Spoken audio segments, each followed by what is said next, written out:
Hey everyone, it's your buddy back again with another exciting fanfic, which is What If Naruto x Harem x Mikoto x Sasuke, Part 1. If you enjoy this story, make sure to hit that like button and subscribe to the channel for more fanfics like this. Now, let's dive right into the fanfic. A chance encounter. I don't own Naruto. The sun had recently sunken behind the horizon, and the night owls migrated to their favorite bars in a search for enjoyment. In a particular shinobi bar, 4 young adults were well into celebrating their recent promotions by indulging in one of the vices of shinobi and civilians alike, alcohol. They sat around a rugged wooden table trading smiles and laughs. Alcohol bottles littered the table, and all of the friends had a fresh bottle close by. They all wore the same standard green flak jacket, and each of them had a Konoha headband proudly displayed somewhere on their person. The jackets looked noticeably stiff on all 4 of them, and that was a characteristic that showcased their newness. The blond man, who sat nearest to the window, had a small glass of potent liquid in his hand and close to his mouth. He also had many more of the small cups lined up within arm's reach. He looked at the wild-looking man straight across the table in the eyes. His blue eyes stared intently in the brown ones of his opponent. The feral man returned the look with one equally as intense and spoke up with a grin that exposed his prominent canines. You ready to lose, Naruto? Kiba said while swirling and inspecting the contents of his glass. They were about to commence a drinking game between the two. No one knew how it came to this point, but no one cared to stop their self-destructive fun. Not even Shikamaru, who usually would think that having 2 drunken idiots to deal with would be too troublesome. I haven't lost a drinking game in my life, Kiba. Naruto replied smugly. It was true, but not because he could handle his drinks. Naruto, Shikamaru interjected while lighting another cigarette, this is your first time in a drinking game. Naruto took a side glance at Shikamaru then chuckled. My statement still stands correct. Choji, on your call. Naruto said as he readied his glass even more than before. Kiba jolted to do so as well. Choji stood up straighter in his chair and lifted his heavy arm skyward. He looked at both competitors before resting his eyes in the middle of the table. Naruto's bravado did an excellent job of masking his nervousness. He did not have an extensive history with alcohol, and after telling the Kyuubi to sit this one out, he had no clue how his body would handle the amount of alcohol that he was going to down. He wondered if doing this would be worth it. He saw what alcohol did to people and did not like the idea of waking up in an unfamiliar place with no recollection of how he got there. He was not worried about one thing though, he was definitely going to beat Kiba. And, go, Choji said as he sent his arm down in an arc. It made a swiping sound as it cut the air on its way down. Naruto was immediately sent out of his worrying. Without hesitation the 2 competitors threw their heads and glasses back. The alcohol burned on its way down their throats. In synchronization their hands slammed the cups down onto the table with loud clinks. They both quickly grabbed another and continued to compete. Every other drink or so one would take a glance at the other, looking for a sign of them slowing down and breaking. Eventually, both slowed down until they grinded to a halt. Both competitors had their heads resting on the table in an attempt to settle their spinning world, exhausted from their activity. Their heads were facing their respective collections of empty glasses and counting them. 21, 22, 23. They counted in unison. Their voices got louder as the number got higher. 27. Beat it, Blondie. Kiba yelled triumphantly. Naruto now had his chin resting on his palm and was looking at Kiba through an empty glass in his hand. He giggled at the strange effect the glass had on Kiba's image. He put it down before sliding it to Kiba and crossing his arms with a huge grin on his face. 28. He gloated. Kiba groaned and let his arms drop to his sides and head hit the table while he muttered swears under his breath. Naruto leaned back in his chair and had both arms up with his hands making victory signs. He almost fell backwards but his knees caught the underside of the table and the chair was sent back down to rest on all 4 legs. He had a brief moment of panic but he played off his mistake by asking Kiba for a reward. Reward? Ya serious? Kiba asked with an arched eyebrow. There was no reward discussed when they initially formed this game in their heads. Yeah, way's it gone, B. He slurred. Y'ain't gettin' jack shit. Kiba said while shaking his head. Naruto was disappointed. Wah, no puppy, no money, no girl, Naruto asked in a childish and mischievous way. He was just prodding the man for a reaction. Kiba snorted and shook his head with more vigor. As if you would get a girl for a reward, much less get one in general. He joked while checking inside his vest pouches, before pulling out a watch and grimacing. The dig at his courting game bugged Naruto for an indescribable reason, and he responded with confidence. Yeah, bet I could get a girl in here, he said while making wide swinging gestures with his arms. It was a bold claim for two reasons. Reason one was that he had never had a girlfriend before, and reason two being that everyone in attendance was a battle-hardened shinobi that was not going to be put in awe by his profession like civilians were known to be. Doubt you could, but I gotta get going. Promised I'd be back earlier than now, Kiba said as he got up from his chair and stumbled to the door. Naruto put his head down again and stared at the many glasses that he had. Shikamaru and Choji both looked at each other before they both nodded and stood up from their seats. They both decided that they had enough celebration. Hey Naruto, are you gonna stay here for a bit longer? Me and Shika have had enough, Choji said while jerking his thumb to Shikamaru. His reply was a weak thumbs up from the blonde man. Shikamaru put a hand on Choji's shoulder and spoke up. I'm betting that he'll be fully sober before the sun's up, he said reassuringly while pushing the door open with his back. He gave one last look at Naruto before shaking his head in amusement and exiting with his friend. Naruto's head was still on the table as he played with the empty glasses from his battle. He thought about what Kiba said as he built the glasses up into a pyramid. Was Kiba talkin' 'bout sayin' I can't get a girl? He whispered while knocking down the pyramid and regretfully listening to the loud and numerous clinks of the glasses hitting the table and each other. The noise was enough for him to sit up straight and look embarrassedly around the building to see if anyone was glaring at him for his disruption. His eyes came upon the back of a shapely feminine form that was sitting alone at a bar stool. He studied her as Kiba's words came back to him, and with a defiant smile he made up his mind to prove him wrong. He stood up from his chair and instantly felt like he was walking on a water bed. It took him a few discombobulated seconds before he felt confident enough to move. I'm gonna show him, he thought as he wobbled his way over to the bar and made sure to seem as sober as he could when he got near.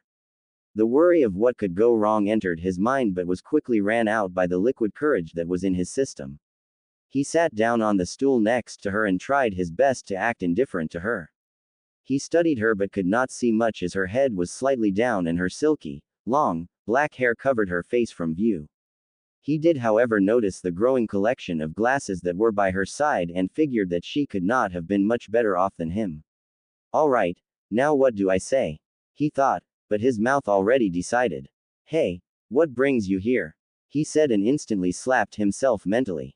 What a lame line, he thought. He paled when her head slowly came up and turned to him.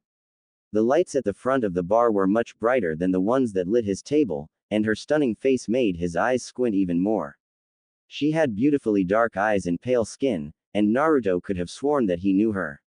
His drunkenness, however, prevented him from putting a name on her beautiful face. Her mouth moved and Naruto was brought to focus on her lips. She moved them again and Naruto realized that she was talking. Hey, she said. What was it you said? Naruto thought she had an incredibly sweet voice, and answered with a face that was tinted red by not only alcohol. What brings you here? He stammered. She smiled at him for an unknown reason and answered. I had a hard day today. What about you? She said in an incredibly friendly way. Did she know him? What about me? Was his intelligent reply. She giggled at his goofiness and answered again. What brings you here? Now Naruto never considered himself a master of conversation, but not even he was prepared for the absolute pinnacle of human interaction that he was about to grace this beautiful woman with. My legs. He blurted out as he pointed at his legs, and to have even more effect he raised them a little. How else would he get there, or anywhere? Immediately after that he felt his soul leave his body. He cursed alcohol and the Kyuubi for listening to him.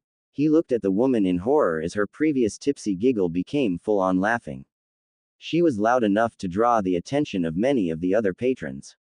Naruto was the only one of the two to be aware of this, and he tried to calm her down by changing the subject. Why, you said you had a rough time today, right? What's that all about? She quickly stopped laughing and her voice lost most of its jovial tone. I've actually been lonely for a while, so I came here to have a few drinks, she said before she took a look at the collection she had off to her side. Well, more than a few. Naruto's eyes quickly noticed the sadness in her eyes, and his compassion reached out for her. Do you want to talk about it? Naruto asked, and the woman seemed surprised. You wouldn't want to listen to a woman vent, would you? She asked carefully, as if asking would turn him away. I've got all night, he said, and saw her eyes fill with what he believed to be gratitude. She knocked on the table and put up 2 fingers. Her voice returned to the pleasant joyfulness that Naruto was glad to hear. Bartender, 2 more drinks please, she said happily as the burly man nodded. He slid 2 glasses their way and Naruto was of half the mind to decline the drink. He was not confident in his ability to stomach another drink, but he did want to offer his help and time to her. He stopped the sliding glass with his hand and looked at the woman for an answer.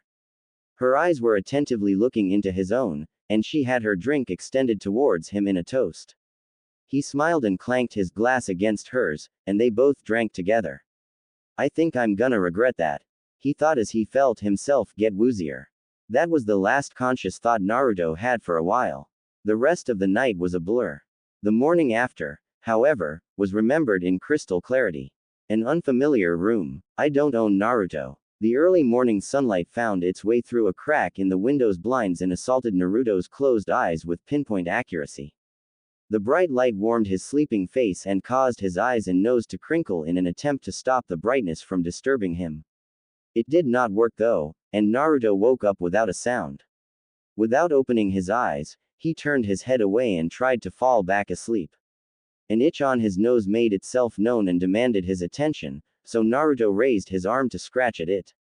Or he would have, if his arm was not stopped by something covered in hair. This immediately removed all the grogginess Naruto had from sleep, and he was now wired awake, and his pulse was racing.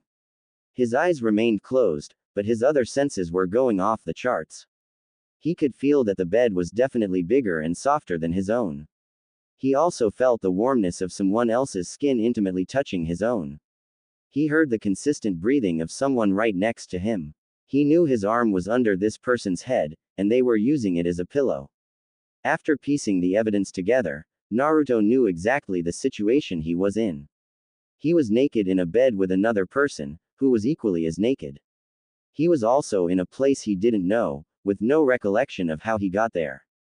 Great. The entire premise seemed like a scene straight out of one of Jiraiya's books, but Naruto found no amusement in his situation.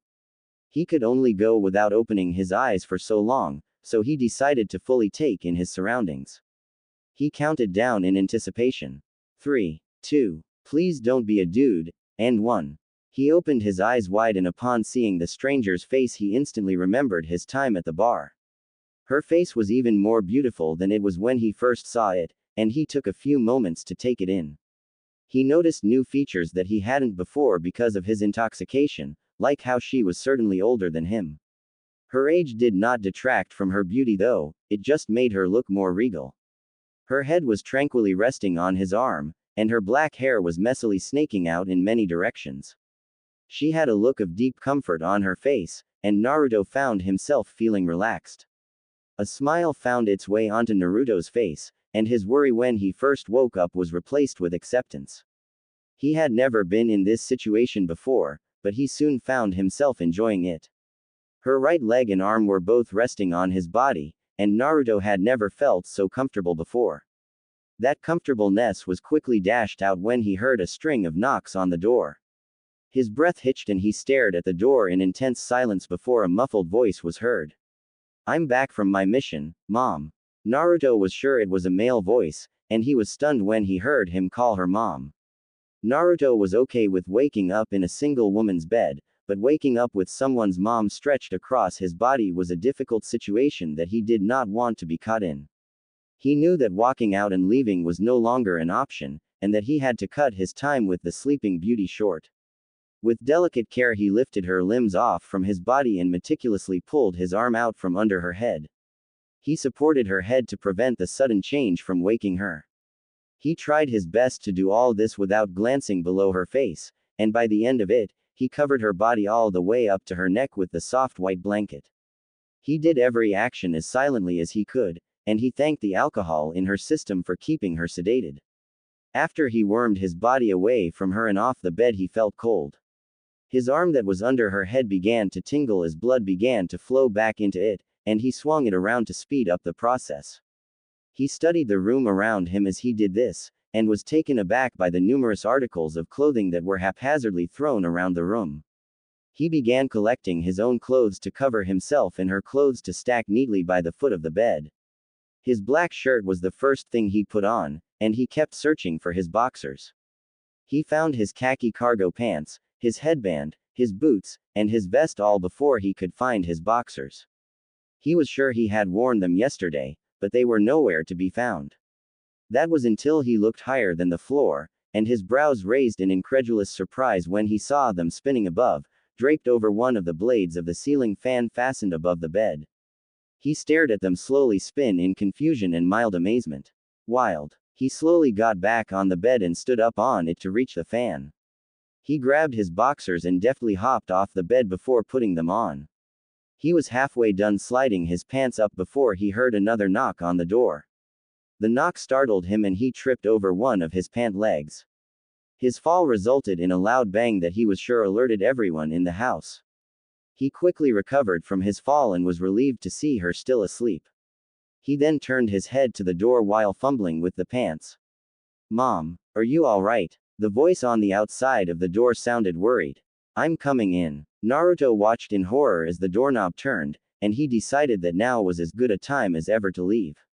He focused in his mind with closed eyes, and found himself in his own house milliseconds before the door opened. He wiped his brow in relief, and thanked the power of seals. Who knows what would have happened if someone walked in to see him in their mother's bedroom. He finished putting his pants on before he fell back onto his couch and looked up to his ceiling while letting out a relieved sigh. When his pulse finally settled down, he decided to get on with his day. He began cooking some breakfast, seeing that it was still early in the morning. He opened the fridge and pulled out a carton of eggs along with a gallon of milk. He set them down on the counter and started the stove burner, all the while whistling an upbeat, nameless song. When the eggs were done cooking, he put them on a piece of toast and poured out a tall glass of milk. He carried both cup and plate over to the small island and sat down on a stool. He ate the food in a comfortable silence, and then he sat on his couch while practicing his calligraphy. He had the whole day off thanks to his promotion, so he decided that he needed to occupy his time with something. He practiced for a sizable amount of time before he heard a swift knock on his door. He got up from his couch and strolled over to the door and opened it. A former team member was at the door. Naruto smiled. "Good morning, Sasuke," he said happily. Sasuke was immediately unnerved by the joy in Naruto's face and voice, and he replied to the blonde in a tone not nearly as happy. "Morning," he said, and Naruto simply nodded. "What brings you here to my home?" "I came back from a mission earlier this morning and wanted to congratulate you for your promotion," he explained. "Well, thanks. Congratulations on your promotion too. It's a shame you were out of the village and couldn't celebrate it with me and the guys."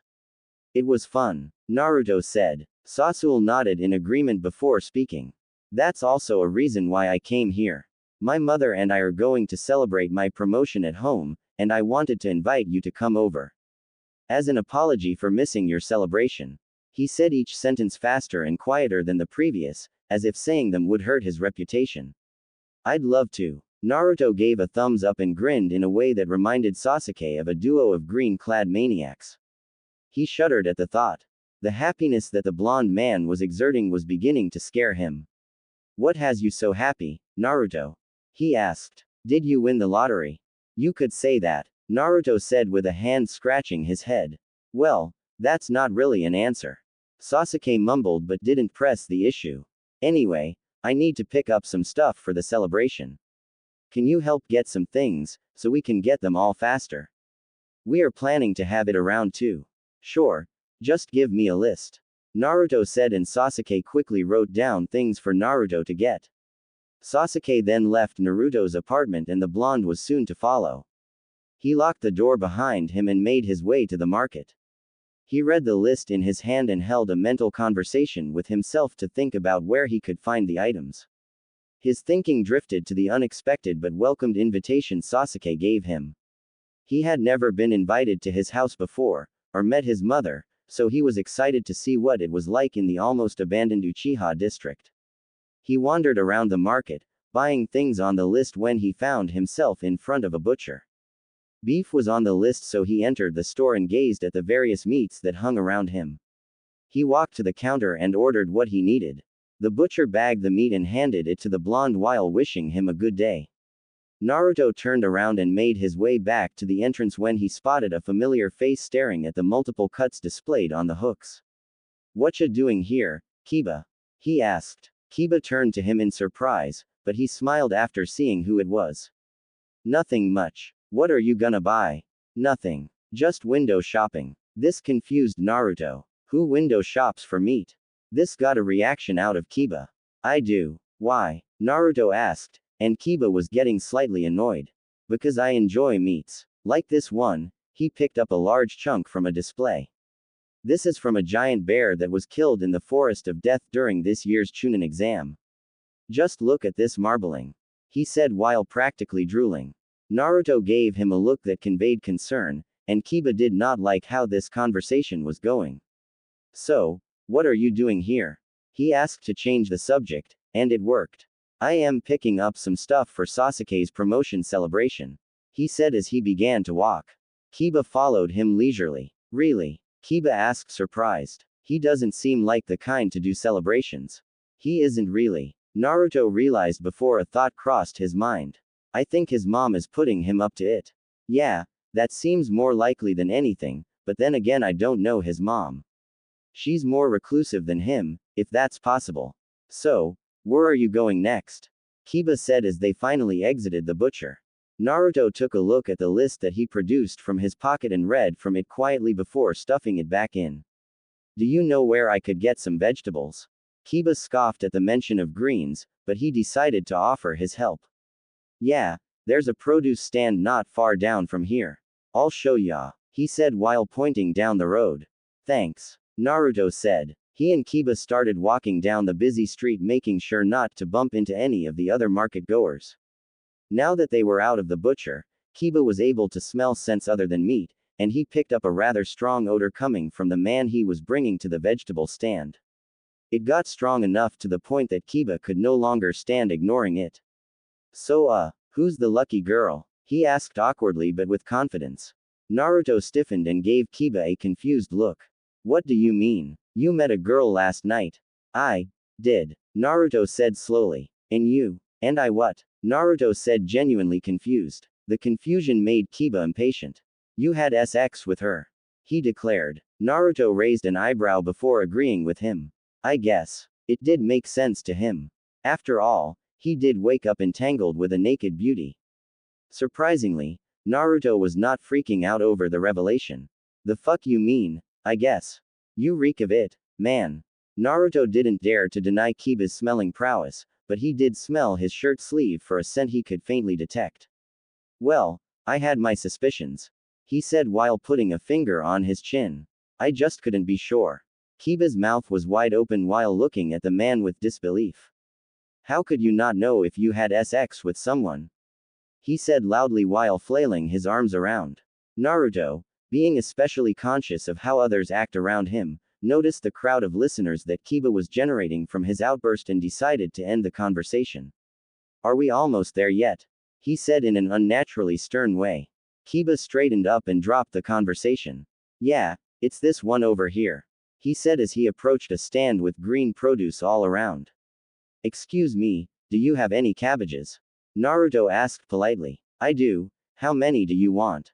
"Just one will be fine, thank you," he replied while digging into his pocket and grabbing his wallet. The clerk handed him the cabbage while he gave the man the proper amount of money. He thanked the man again before he left for Sasuke's house with Kiba not far behind. "So, Naruto, what's her name?" Kiba questioned. Naruto turned and faced him. "I didn't ever get it," he replied slowly. "You had sex with her and didn't even get her name. You dog. I never asked for a name, neither did she.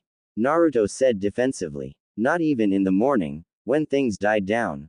Naruto gave an awkward chuckle. Well, I didn't stay long. I had to get the hell out of Dodge when her son came knocking on her door. A mother. Kiba gave Naruto's shoulder a punch. You dog. The two friends continued to walk while speaking nonsense together. When they just exited the market when Naruto spoke up. As much as I enjoy hanging out with you, I'm going to their house now, and I don't think they would appreciate me bringing a +1. I don't think Sasuke could handle that much social interaction. He said. Hey, you're right. It was getting boring following you anyways. See ya, Kiba said while waving and turning around. Naruto waved back and continued on his way. He had decided to change his clothes before going to the Uchiha district while he was shopping, so he was making his way back home. After that, it was straight to the party. Foreign territory. I don't own Naruto. The gate to the Uchiha complex was a sight to behold. The object itself was composed of black metal bars spaced apart to create doors, but the arch that topped the gate was made of expertly carved marble that now shows its lack of maintenance. In the center of the marble, at the highest point of the gate, the Uchiha clan symbol was proudly displayed. Naruto was sure the gate was a source of pride for the clan when they were still around, but when he looked at it, all he saw was how it had been taken over by vines and grime. The decrepit gate creeped the blonde out a bit, but that was not going to stop him from celebrating with his friend. He pushed the large gate open and kept walking, with his bag of groceries in his hand. Naruto had never been in the compound before, but was not afraid of getting lost. From the directions Sasuke gave him earlier that day, his friend's house should be on the main path through the complex. It also should stick out like a sore thumb, because it was the only house that was still being cared for. All the other houses were dirtied by years of neglect, none of them had been touched since the massacre. They gave off a very ominous and bleak mood, and Naruto was thankful that he found their house before the structures filled him with dread. The house was slightly bigger than the others, being that the clan head's family lived there. It also was well kept, with flowers and other plants littering the lawn. Naruto looked at the greenery after he knocked on the front door. He always had an interest in gardening, but never had the time or space for it. The hobby was probably too trivial for Sasuke to have an interest in it, so Naruto assumed that his mother was the one responsible for the appealing scenery.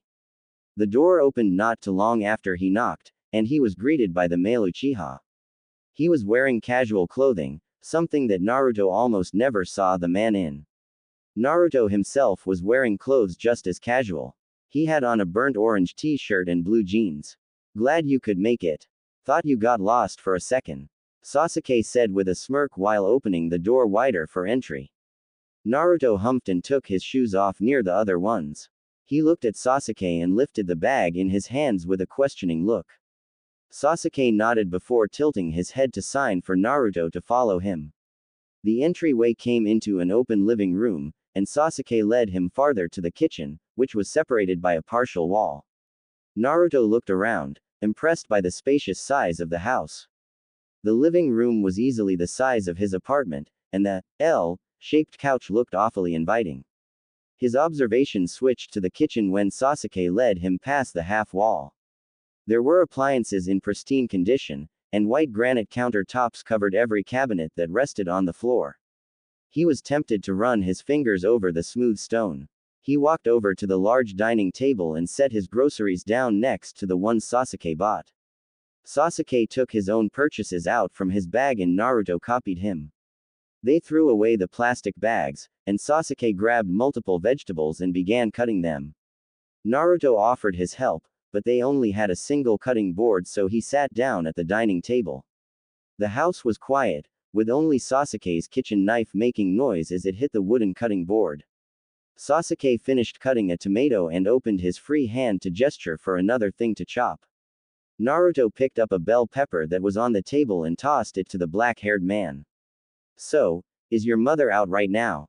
Naruto asked in an attempt to get some noise into the room. Sasuke began chopping the new vegetable as he replied. No, she was very tired this morning, so she stayed in bed longer than she usually does. Rough night, huh? Naruto said absent-mindedly. He was leaning back and forth with the kitchen chair. Yeah, She slept off her tiredness and woke up around 11. She went to take a shower just recently. She should be done any time now and be able to help me make lunch, Sasuke explained. Yeah, what are we making anyway? My favorite, he said with a smile not often found on his face. And that is, you'll see soon enough, he replied while sliding all the chopped pieces off the board and into a pot. A surprise, Naruto noted, I am intrigued. I think you'll like it, along with dessert. Can I know what that is? The blonde asked. His response was a shake of the head. You're killing me with all this suspense. Good. Sasuke replied and got back to preparing their food. His hearing picked up the sound of a doorknob turning, and he stopped cutting to look down the hallway. Naruto still sat at the dining table, but his attention was also on the hallway. He wanted to see what Sasuke's mother looked like. When she finally came completely into view, Naruto choked on his own spit, and it was only partially because of her beauty. Good afternoon, boys. I hope I didn't keep you too long, she said in the sweetest way possible. Her hair was up in a high ponytail and her face radiated happiness, and Naruto knew exactly who this was. How could he forget? He just saw her in the morning. Good afternoon, Mom, Sasuke said and she nodded at him. Gee, good afternoon, Mrs. Uchiha. Naruto stammered. The female Uchiha turned her head to look at Naruto, and his pulse raced. Naruto noticed that her face did not show any signs of recognition, but she still gave him a warm smile and nod. Please, call me Mikoto. And you are. She addressed him casually, but not with familiarity. Naruto picked up on this and two scenarios came into his mind. She either forgot the entirety of their night together, or she was pretending that she never met him before. Naruto hoped that she was clueless as to what happened between them. Naruto. Nice to finally meet you, Mikoto, he said nonchalantly with an extended hand. She took it and shook it. Naruto's pulse was steadily declining to a normal rate as he began to come to terms with the revelation. Ah, Naruto. Sasuke tells me about you more than any other person. Nice to meet you, too. Naruto wasn't sure how he should react to the comment. Did Sasuke speak of him with admiration or annoyance? Also, did he have any other friends to speak about? The questions ran through the Uzumaki's mind while his eyes wandered over to his former teammate. The Uchiha had an annoyed look while shaking his head, making it seem like he was embarrassed by his mother's words. He looked back at the source of the embarrassment, and a thought that previously did not strike home hit Naruto with the force of 1,000 Rasengans. I had sex with my best friend's mom, he thought with wide eyes. The room felt like it had dropped a few degrees in temperature. Sasuke noticed the look on Naruto's face and became concerned. What's with the face, Naruto? He asked. I'm fine, he replied while raising his arms with open palms in dismissal. He needed to get the attention off of himself. Let's get back to cooking, he offered and smacked his open palm with his fist. Yes, the woman said while clamping her hands together. I think I can take over the main operation now, but you boys can still help, she said while flipping the cutting board over and slapping the slabs of beef onto it. Will do. The trio worked well together to make their celebratory meal. As they prepared the food, they exchanged small talk and a couple laughs. During this time Naruto was still worried about if Mikoto actually did remember him, but by the end of it he was convinced she did not because of how naturally she acted. When the meal was finished cooking, the three ate at the dining table before moving over to the living room to have some alcohol. All three of them comfortably sat on the couch, stretched out in lounging positions. This time they drank. Naruto did not make the mistake of giving Kurama time off. They drank enough to last them well into the evening, where Naruto decided to say his farewells. He really enjoyed his time in their company, but all good things have to end. Well, thank you for having me, but I've got to get going, he said as he sat up from the soft couch cushion. On his way to the exit, a loud boom of thunder rattled the house. He opened the front door slightly to check the weather, and rain practically falling sideways soaked the rug at the entrance to the house. He quickly tried to close it, and could feel the strong wind fight his efforts by blowing against the door. When he won the fight he turned back to the two Uchiha. He looked at the two family members with a look of bewilderment. Man, it's really pouring out there. Naruto deadpanned with his thumb stabbing towards the door. Yeah, it'd suck to walk in it. Sasuke said without a care. Why don't you stay here for the night? The storm is supposed to last until early morning. The mother offered. Naruto was thankful for the offer but tried to decline it. Oh, I can't take any more of your time. I'll be fine, really. I can use seals too. Mikoto wasn't hearing it and interrupted him. Nonsense, we both have loved your company, and we have plenty of room. We'd love for you to stay the night. Right, son, she said while looking at the other Uchiha. I think he'll be fine in the rain. Idiots don't catch colds anyf. He stopped as a hand came and smacked the back of his head. We have a guest bedroom. Naruto smiled at the display and weighed the woman's offer in his mind. In reality, Naruto could simply teleport back to his house, like he had done that morning, but after witnessing Mikoto's adamancy for his staying, he did not think he had an actual choice in the matter. Well, if I'm not intruding, I think I'm inclined to take you up on the offer.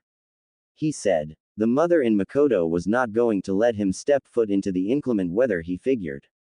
How convenient. Sasuke, could you show him the guest bedroom, please? She said while picking up the glasses in the living room and putting them in the sink. Sure thing, he said while signaling for Naruto to follow him. They went further into the house where Sasuke pointed to a door on the right. That's the bathroom, he explained and switched arms to point at the door on the left. That's the guest room. Thanks, Naruto said. Sasuke walked to the door to his room before turning back to Naruto. You're welcome. I would show you how the shower works, but I have a mission waiting for me tomorrow morning. I know how a shower works, dickied. Oh, you've been in one before. He teased. You better get your beauty rest for your mission. Night. The Uchiha said before disappearing behind his bedroom door. Night. He said to no one as he opened the door to his room for the night. When he walked in, he took note of how the room was oriented. To a far corner of the room was a single twin-sized bed, with a wooden nightstand within arm's reach. On it was a clock and a lamp. In the right corner closest to him there was an empty desk. There was a closet along one of the walls, but he did not bother opening it. He had no use for it. All in all, the room was bare but comfortable, and it was different to Naruto's cramped, busy apartment. He would not have a problem sleeping in it though. He could sleep on a bed of nails if it was the only bed around. Thankfully, the bed on offer was one arguably softer than his own, and when he lay down on it, he drifted into sleep without hassle. He did not stay asleep the whole night though, as he was prodded into consciousness by the need to drink. His throat was dry and a glass of water sounded incredibly refreshing to him. He shimmied off from the bed and walked over to the door, where he turned the knob slowly as to not make any noise. He walked just as slow for the same reason, and when he got to the kitchen he made sure to open and close cabinets without making a sound. He was not familiar enough with the house to know where everything was stored, so he had trouble finding the glasses. He did eventually, and made sure to lift a stacked glass straight up in order to prevent it from clanging against any other glass. The loudest part of the whole operation was turning on the faucet, but Naruto was not concerned that it was loud enough to wake the other two. He brought the end of the faucet handle up, and he watched the water fall down into his waiting cup. This faucet was not as loud as the one back home, something that he was grateful for. He sent the faucet handle back down and put the cup up to his mouth. The water was as refreshing as he thought it would be, and he wiped his face before sighing contently. He wasn't sure where to put the cup, so he lowered it into the sink and again made sure it didn't clash with any glasses. He was proud of himself for being so quiet, but the pride was quickly replaced with fear when the lights unexpectedly flashed on. He was blinded in the center of the kitchen and felt like a caught criminal. He squinted through his taut eyes and saw Mikoto in a nightgown. She had one hand leaning on the kitchen wall and another resting on her hip. Mikoto, sorry if I woke you up. I tried to be as quiet as I could.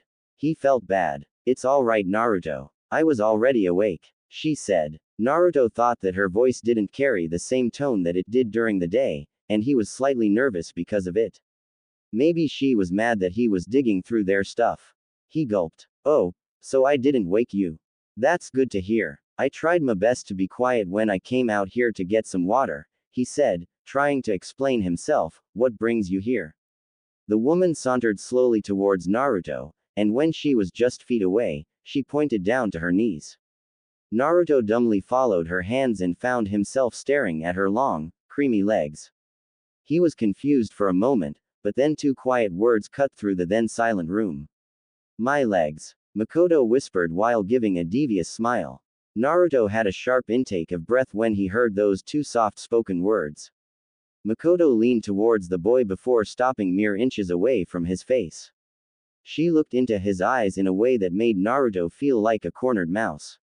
Why you, remember? He asked in horror. This was a new situation, one that would likely end in his death if his experiences with Sakura were anything to go off of. She put her finger under his chin. Hard to forget such powerful words. She joked and Naruto blushed.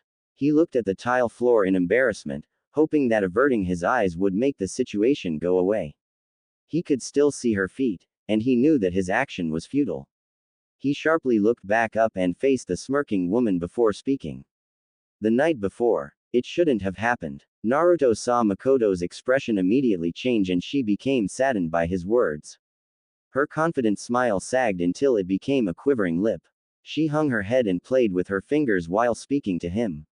Clearly his words were not what she had expected him to say, and she searched her surroundings before speaking in a defeated voice. I know it shouldn't have. I was drunk off my SS and so were you. I was in trouble, and you came and offered your help. I was so alone, and when you came over and acted like you cared about me, I couldn't let you leave, so I made sure to keep us drunk. I used you to feel like I had someone. She looked away dejectedly, and Naruto tried to take some pressure off of her. He felt just as guilty. Please don't feel like you used me. I came over there on my own will, and I also stayed there on it. The alcohol may have been affecting me, but don't think for a moment that you forced me into anything. I'm just as guilty. In fact, I'm worse than you. All you wanted was someone to talk to. I did it because of something stupid. His words did not seem to have much effect in changing the woman's deteriorating mood. It's all I've wanted. She started to cry. Naruto stiffened from the uncomfortableness in the room. He was not used to emotions like this. He stared with wide eyes as she vented. My husband is gone, my friends are all gone, and Sasuke has been going on missions 24/7, so I rarely see him. I'm always alone in this huge house, and it gets so unbearable. Naruto hesitantly put a hand on her shoulder in an attempt to comfort her. He was not sure what to do. Comforting crying women was not his forte. I can see how I was helpful, he said and immediately wanted to hit himself. What kind of sentence was that? He really was out of his element with this one. Where was the bad guy to explode with jutsu? You were more than helpful. That whole night I was ecstatic that there was someone who I could be with, who I could spend time with. It didn't matter what happened, as long as I wasn't alone anymore. But when I woke up and saw you weren't there, I crashed back down. I had to see you again, so I made Sasuke invite you to our celebration. Also I could get alone with you and tell you how wonderful it was to be with you last night, and to ask you. She trailed off. Ask me what? Naruto asked. If there was anything he could do to help, he was eager to do it. Mikoto turned her head to face away from Naruto, and her eyes stared through the living room window. She could not see anything through it, just darkness, but it prevented her from having to face the blonde man. His reflection was just as hard to look at. She paused for a short while, before mustering up the courage and facing Naruto. If you could continue to spend time with me. She saw the look of bewilderment on Naruto's face and scrambled to clear things up. It doesn't have to be sexual. It just has. I just can't be alone anymore. She said with a flushed face. The emotions conveyed by her words and face filled Naruto with empathy, and he found himself wanting to help the woman like he did the night before. I can't refuse helping someone who needs it. I'd be glad to give you company. He said and was immediately hugged by the woman. Thank you, thank you, thank you, she exclaimed. Joy and gratitude filled her heart, and a beaming smile filled her face. Naruto was being crushed by the woman's hug. It was a different yet comforting feeling. His chest was warmer than usual. You're welcome. Now, let's get to bed, he said as he began walking to the guest room. Mikoto was still attached to his arm, and when he entered the room, Instead of leaving, she crawled into the bed before he could get a word in. Naruto was going to object, but seeing her face again made him sigh. He promised he would give her company, and he doesn't go back on his promises. He had to make her feel like she was not alone. And if sleeping next to a beautiful woman such as her would do it, he would do it. Mission bound. I don't own Naruto. Unlike the last time Naruto woke up with a woman, he was not panicked. Long black strands of hair tickled his nose with each inhale, and a warm cheek on his right pectoral weighed down his chest in a comforting way. He took his free hand and ran his fingers through his own hair, and looked towards the single window in his room that was doing a fair job at keeping the sunlight out. He could hear the soft murmurs of chirping birds as they began their daily conversations. The entire atmosphere was so serene, making this morning one of the most tranquil he had ever woken up to. It also helped that this time he actually knew where he was and how he got there. He did not have to worry about being murdered either. Not that it was a possibility the first time, but who knows? I could get used to this, he whispered to himself. It was the second time he had another person to wake up with, and it felt nice. Surprisingly, the man did not feel awkward with there being a beautiful woman lying peacefully on him. His inexperience with women lead him to believe the opposite would have been true. I already am, Mikoto replied, startling Naruto. She stretched out her arms upward and arched he back while releasing a healthy yawn. Her yawning also made Naruto do the same. He put a fist up to his face to cover his wide-open mouth. Hey. Morning, he replied with an eye smile. Morning. She tilted her head up towards him and looked him in the eyes with a contagious smile. Naruto was obligated to return one. Her eyes told him how much she appreciated his actions. Sleep well. Best I have in years. I'm glad, he said genuinely. Helping people always made him feel amazing. This was no different, and his heart was saturated with an indescribable feeling. He took a look at the clock at their side and noticed the time. Naruto's mouth morphed into a lopsided grimace. Mikoto, seeing his expression, also looked at the clock and gave a pout. Do you have somewhere to be today? That must have been what brought down his mood. Yeah, he said as he sat up, making Mikoto also sit up. My time off from promotion ended last night. Gotta report in soon. That's too bad. I was hoping on staying in for a while. She had the soft bedsheets wrapped around her form with a look of content stretched across her face. I wouldn't mind laying around either, but I don't want to lose the promotion I just got. I'll go make us some tea. Mikoto slid off the bed and brought all of the bedsheets off with her. They slid away from Naruto and with them their warmth. Feeling the air cool his now exposed legs made Naruto realize that he was still in the clothes he went to bed in. Those being just his boxers. Looking down at his underwear, he understood that he had been wearing them alone since he had went to sleep the first time the night before. He quickly covered himself with a pillow, drawing the attention of the woman. She raised a single eyebrow, and he began to explain himself. I don't want to be disrespectful in the presence of a woman, he said and scratched his cheek. Mikoto gave a smirk. Your current attire didn't seem to affect your actions in the kitchen last night. Blue eyes widened in realization. Naruto was not self-conscious in most situations, but his cheeks warmed up. He did not remember having a single thought of being just in his boxers during their entire conversation the previous night. His mind was probably occupied with freaking out over the revelation that Mikoto remembered their first night together. Nothing to be embarrassed about either. It's nothing I haven't seen before. The way she said it made his cheeks get even hotter. He was sure that he was glowing. The woman watched the blushing man fidget before giving the doorknob a twist. She was about to exit into the hallway before Naruto spoke up. What about Sasuke? Naruto asked, concerned about what his friend would do after seeing the well-rested mother leaving his room. Mikoto's hand that was on the doorknob limply fell to her side. She gave a side glance back to the blonde in the guest bed. He left hours ago, like he always does. The boy leaves before the sun's even up, she said sadly with a faraway gaze. Naruto's brows lifted in slight surprise. He knew that Sasuke was always going on missions, but this level of dedication was something else. He decided then and there to try and convince Sasuke to spend more time with his mother. He did not have to be the only one helping his new friend with her loneliness. Mikoto opened the door fully, and she walked out and toward the kitchen. Naruto was soon to follow, after quickly sliding on his clothes. The woman was going through cupboards when he reached the kitchen and offered the blonde a seat at the dinner table. He sat down and watched the woman as she started to prepare tea.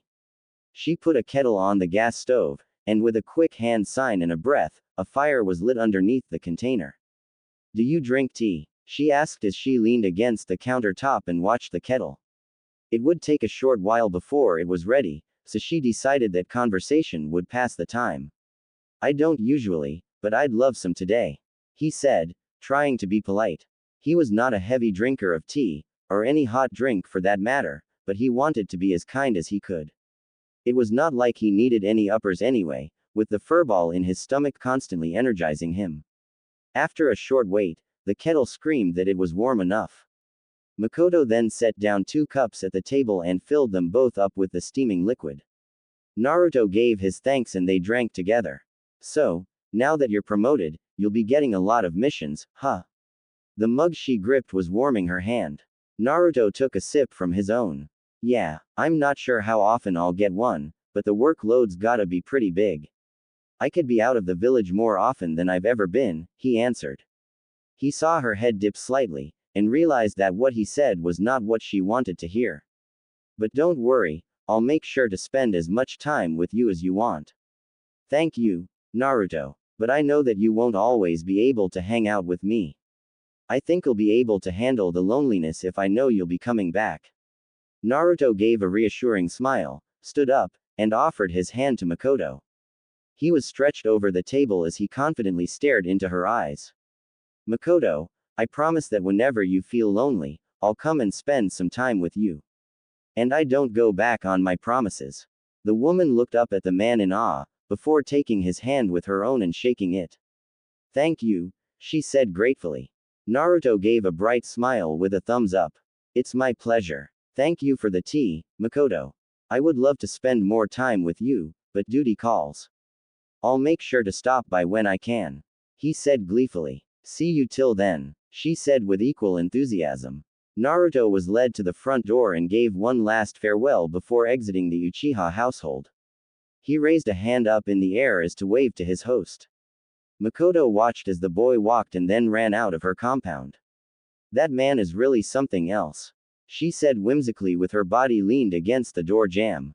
Naruto jumped through Konoha at a slow pace compared to how he usually sped through the village. He was still traveling at a speed that no civilian could match, but he could have easily been passed by any ninja with training. He was going this speed for no reason but to enjoy it. He had woken up in an exceptionally good mood, and he was too busy enjoying the world to care about speed. Helping Mikoto must have made him feel incredibly good. When he got closer to the Hokage Tower, he fell down onto the road and began to walk towards it. His happiness was spread to those that he greeted all the way to the tower. He entered the tower and gave a "good morning" to the receptionist, who gave one in return. He made his way to the Hokage's office and opened the door to be greeted by the faces of Tsunade and Shikamaru. He nodded towards Shikamaru before addressing the Hokage. "Reporting in, Granny." Her nose crinkled in annoyance. Apparently his good mood was unsuccessful in transferring to the 5th Hokage. "Even when you're a Jonin, you still act like a child." Naruto slapped his hand down in the air dismissively. "Bah, I'll still call you Granny when I'm Hokage," he said jokingly. "Now, what am I looking at today? If you become Hokage," she grumbled before gesturing towards the Nara to her side, "allow Shikamaru to explain, as he will be accompanying you for this mission." Taking his cue, the other new Junin started to speak. "It's 2 missions in one. We're tasked with transporting confidential information gathered by our intelligence department to a dead drop in Suna. Normally a mission of this caliber would be assigned to someone below our ranking, but Suna suspects that their drop zone has been compromised by a third party. We are to stake out the drop to confirm or deny this suspicion. Our observation ends when Suna's recovery team secures the information. Unless there is an interception, in which we will apprehend the third party. After this is completed, the second phase of the mission begins. This is where I continue on to Suna and you return back home." Shikamaru explained. During the monologue that Shikamaru was having, Naruto decided to half listen while he looked around the office. He had looked around this room so many times before, but each way he looked he noticed a new detail that he had never noticed before. When he looked to the wall he noticed how the framed pictures of the Hokage were not level with each other, and that the photos looked as if they were staring at him. He looked at the ceiling and traced a crack in it with his eyes. The crack was minuscule, and he was sure it was new, but he did not dwell on it long before he looked forward to the Hokage's desk in the front of the room. When he looked, he was met with a peculiar sight. Floating in the air was a hardcover, hefty book. It was large in size and its cover was decorated with little gold stitching. It was also spinning closer and closer to him, and it was too late before he noticed where it was going. Thud. Did you even hear a word he said? Tsunade barked. Naruto winced. The corner of the book hit him right between the eyes and the impact was violent enough to get him to see stars. Yeah, we gotta drop some dead guys off at their third party and watch if they get suspicious. He answered confidently. His arms were crossed and he nodded his head up and down, proud with his listening skills. I think you hit him too hard, Lady Tsunade. Shikamaru offered. I don't think I hit him hard enough. She replied. Get a move on you too. Shikamaru gave a nod and walked out the office, taking Naruto with him. The blonde tripped over his own legs during the first few steps, but they safely exited the Hokage mansion. Man, this book hurt like hell, Naruto said as he inspected the projectile. Both the back and front cover were void of any text, so Naruto opened up the book while walking with Shikamaru. To his disappointment, the pages in the book were about as empty as his mind during the debriefing. It was not his fault that he got easily distracted, but it was this useless book's fault for causing him pain. He spotted a trash can and veered off towards it to toss the stack of kindling away. Don't do that, Shikamaru said after noticing Naruto's intent. Why not? The book was inches away from falling into the garbage. That's our confidential information. This, he asked while tapping the book. This is nothing but blank pages. To confirm this, he flipped through every page, showing it to his partner. He was right, every page was as white as the abominable snowman's cheeks. Exactly. We're not going to drop off actual information if there's a breach in security, he explained. Naruto looked at the painful book before frowning, stowing it away in his back pouch, and continuing to walk to the village gate with Shikamaru. After some time walking, Naruto started up the conversation again. So, I know what to do after the first phase is done, but why are you continuing on to Suna? Naruto asked. Shikamaru faltered, if only for a moment, before he responded. Naruto still picked up on it and was now intrigued. Just like that book in your pocket, it is confidential information, he said. Can I at least get the idea? He asked. The genius of the two knew the other was not going to give up their prying easily and decided to give him some vague information. Just to try and satiate his curiosity. I'm supposed to meet with a member of the council there. We need to discuss things. Oh, really? Is it someone I know? Can you tell me their name? Shikamaru shook his head rapidly. Classified, he said and shoved his hands deep into his pockets. Naruto's mouth shaped into a sly smile. His teammates' reluctance gave him an idea of what it was about. Shikamaru saw the way Naruto looked and gave him a cautionary glance. Oh, that's weird. Her name's classified. I thought it was Tamari. The reaction he got from Shikamaru all but confirmed it. I don't know what you're talking about. His head quickly turned upwards while a hand reached up to scratch his temple. I think you know exactly what I am talking about, champ. Now, do you request all the missions to Suna or do you keep it on the down low and only request half of them? Will you accept any answer? Shikamaru's cheeks were red with embarrassment. Similarly to how Naruto's were earlier that day. Only the one I'm looking for, Naruto said in a sing-song voice. This was going to be fun. It was not every day that Naruto got under the Nara's skin. And here I thought this mission would be a cakewalk. Troublesome. A face was covered by two hands. A cakewalk. Do you know who I am? Naruto asked, almost offended. His answer was Shikamaru digging through his flak jacket and producing a pack of cigarettes and a lighter. He pulled a stick out with his mouth and shook his hand to open the lighter. The cigarette was soon ignited, and smoke escaped from the brown-haired man's mouth. The lighter shut with a loud click and both it and the pack returned to their storage place. Naruto Uzumaki, he finally said, trying to keep the cancer stick from falling out of his mouth. Don't forget it. Now, let's get a move on. This is gonna be fun. Sand, but not a beach. I don't own Naruto. Man, this sand suck ass. A certain blonde complained. He tugged at a section of his sand-covered shemagh and pulled it down to cool his face. Airborne sand instantly caked his lower face, and he rubbed his mouth and spat out sand before quickly pulling the fabric back up. He wished he did not need to wear the head covering, but after the flying grains assaulted his bare skin, he realized that it was either wear the appropriate attire or be pelted by sand. His head wrap was a dull, pale color, and it matched the barren dunes that he walked. It also matched with the rest of his clothing, which replaced his standard garb. His tan pants were taped tight starting at his shins, and his long-sleeve shirt was also taped off starting at the elbows. This was done to prevent sand from getting in, but it did not do anything for ventilation. It also did a very good at disguising Naruto, who was a very recognizable face around the nations. Just our luck that the mission has us going straight through a desert during a sandstorm, Shikamaru said through his own shemagh. His attire was similar to Naruto's, but with slight variations. He enjoyed getting hit by the sand as much as being constantly teased about Tamari by his comrade. What made it worse was that the storm prevented him from lighting up. The two continued to cover ground until they found a suitable place to set up a temporary camp. It was an old, crumbling building that had been long abandoned. Sand had been blown up against one of its walls and collected into a dune as high as the one-story house. They opened the door and sand slid out of the house. The weight of the sand must have made a window give way, because on the inside the actual floor could not be seen through the uneven lumps of sand. Great. I've always wanted to sleep in a literal sandbox, Naruto deadpanned. He sat down onto the sand and was relieved to feel its coolness.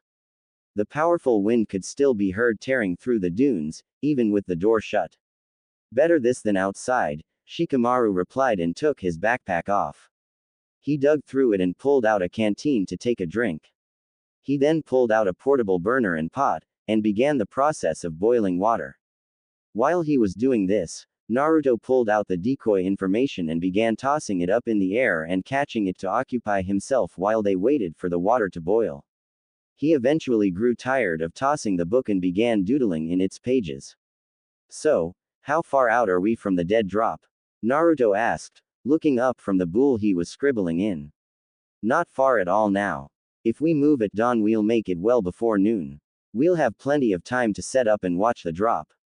He matched Naruto and reclined onto the surprisingly inviting sand pile. Nice. Where is it, anyway? A small halfway village used by caravans to resupply and rest. It should be a pretty quiet town, a perfect place to leave information. Shikamaru said as the water in the pot rolled in a steady boil.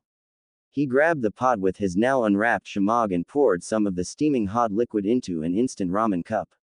He reached farther and poured the rest into the other ramen cup that was in Naruto's hands. Thank you, the blonde said. Most people would prefer something ice cold after trekking through a desert during a harsh sandstorm, but not the blonde who dug into his personal ambrosia.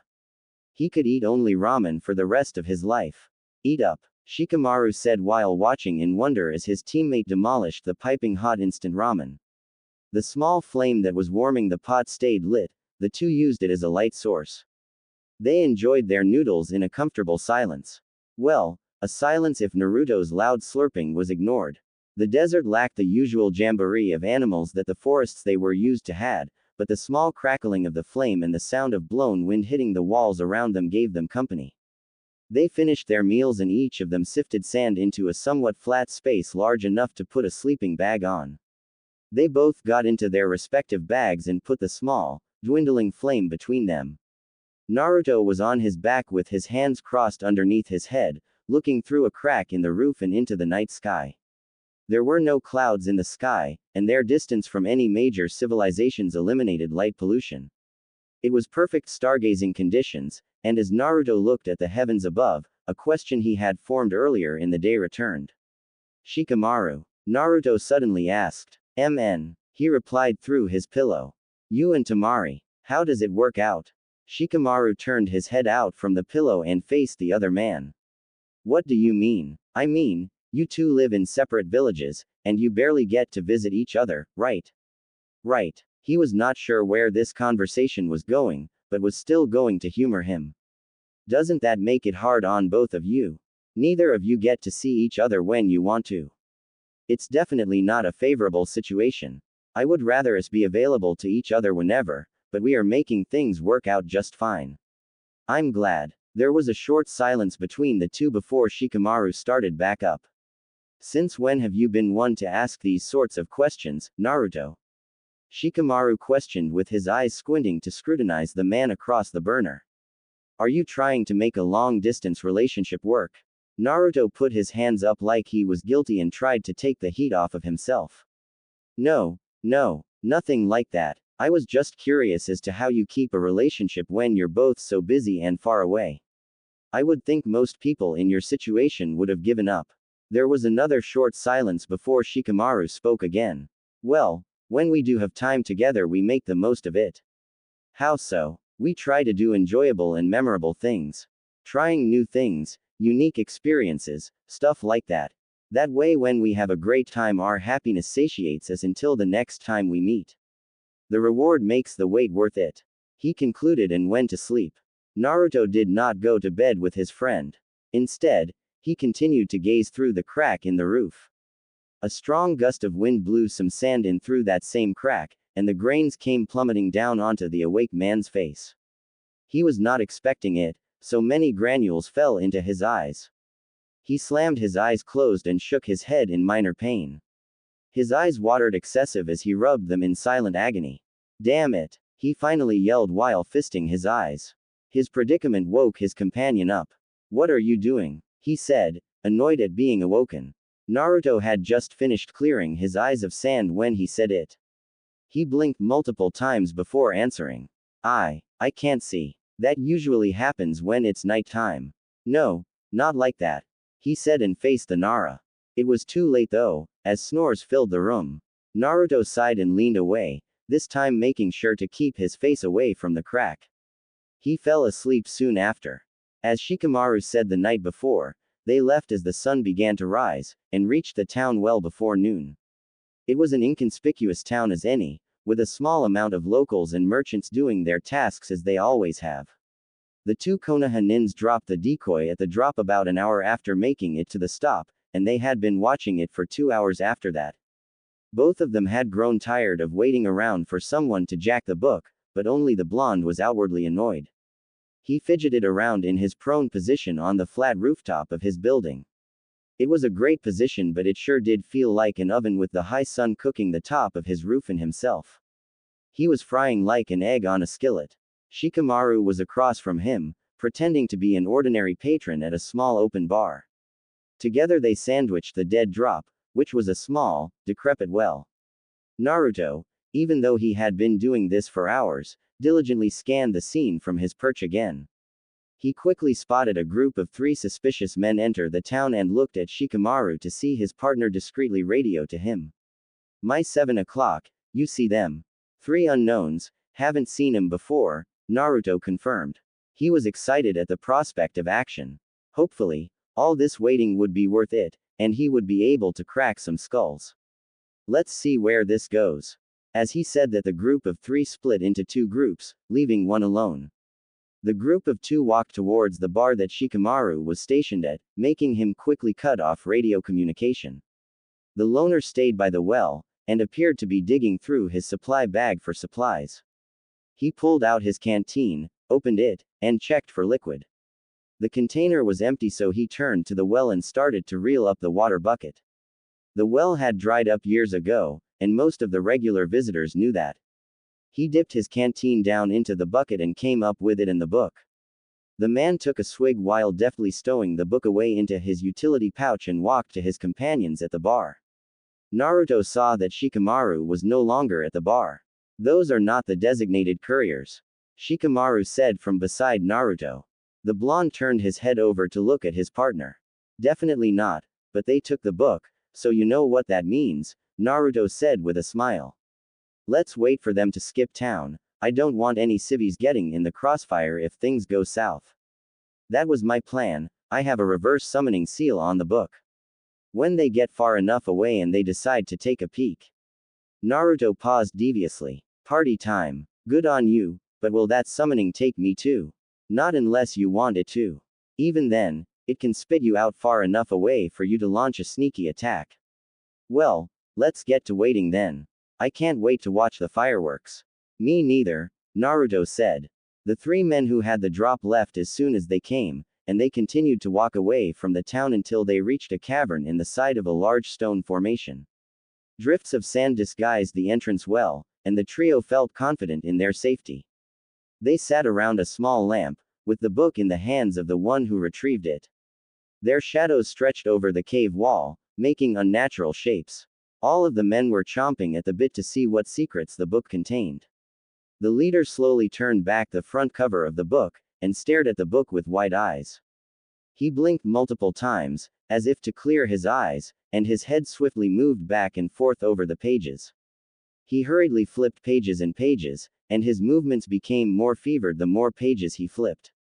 The two others quickly grew worried at their boss's antics and wanted to know what caused his actions. What's it say? Boss? The fat one asked. The leader was at a loss for words. He was practically shaking. He stared at the pages, completely enraptured by their contents. His silence interested his companions. It's what? The second man said. This man had very thick glasses and a very noticeable bald spot. It's a bunch of fusen dicks. He screamed madly. The other two were taken aback, and they worried that their leader had gone mad. Let me see that, the one with glasses demanded.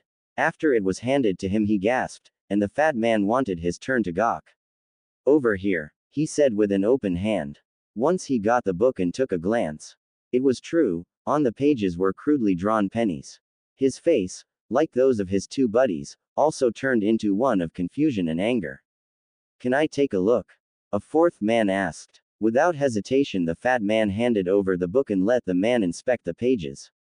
After a few seconds of inspection, he shook his head and clicked with his tongue. I do have to admit, it's not my best work.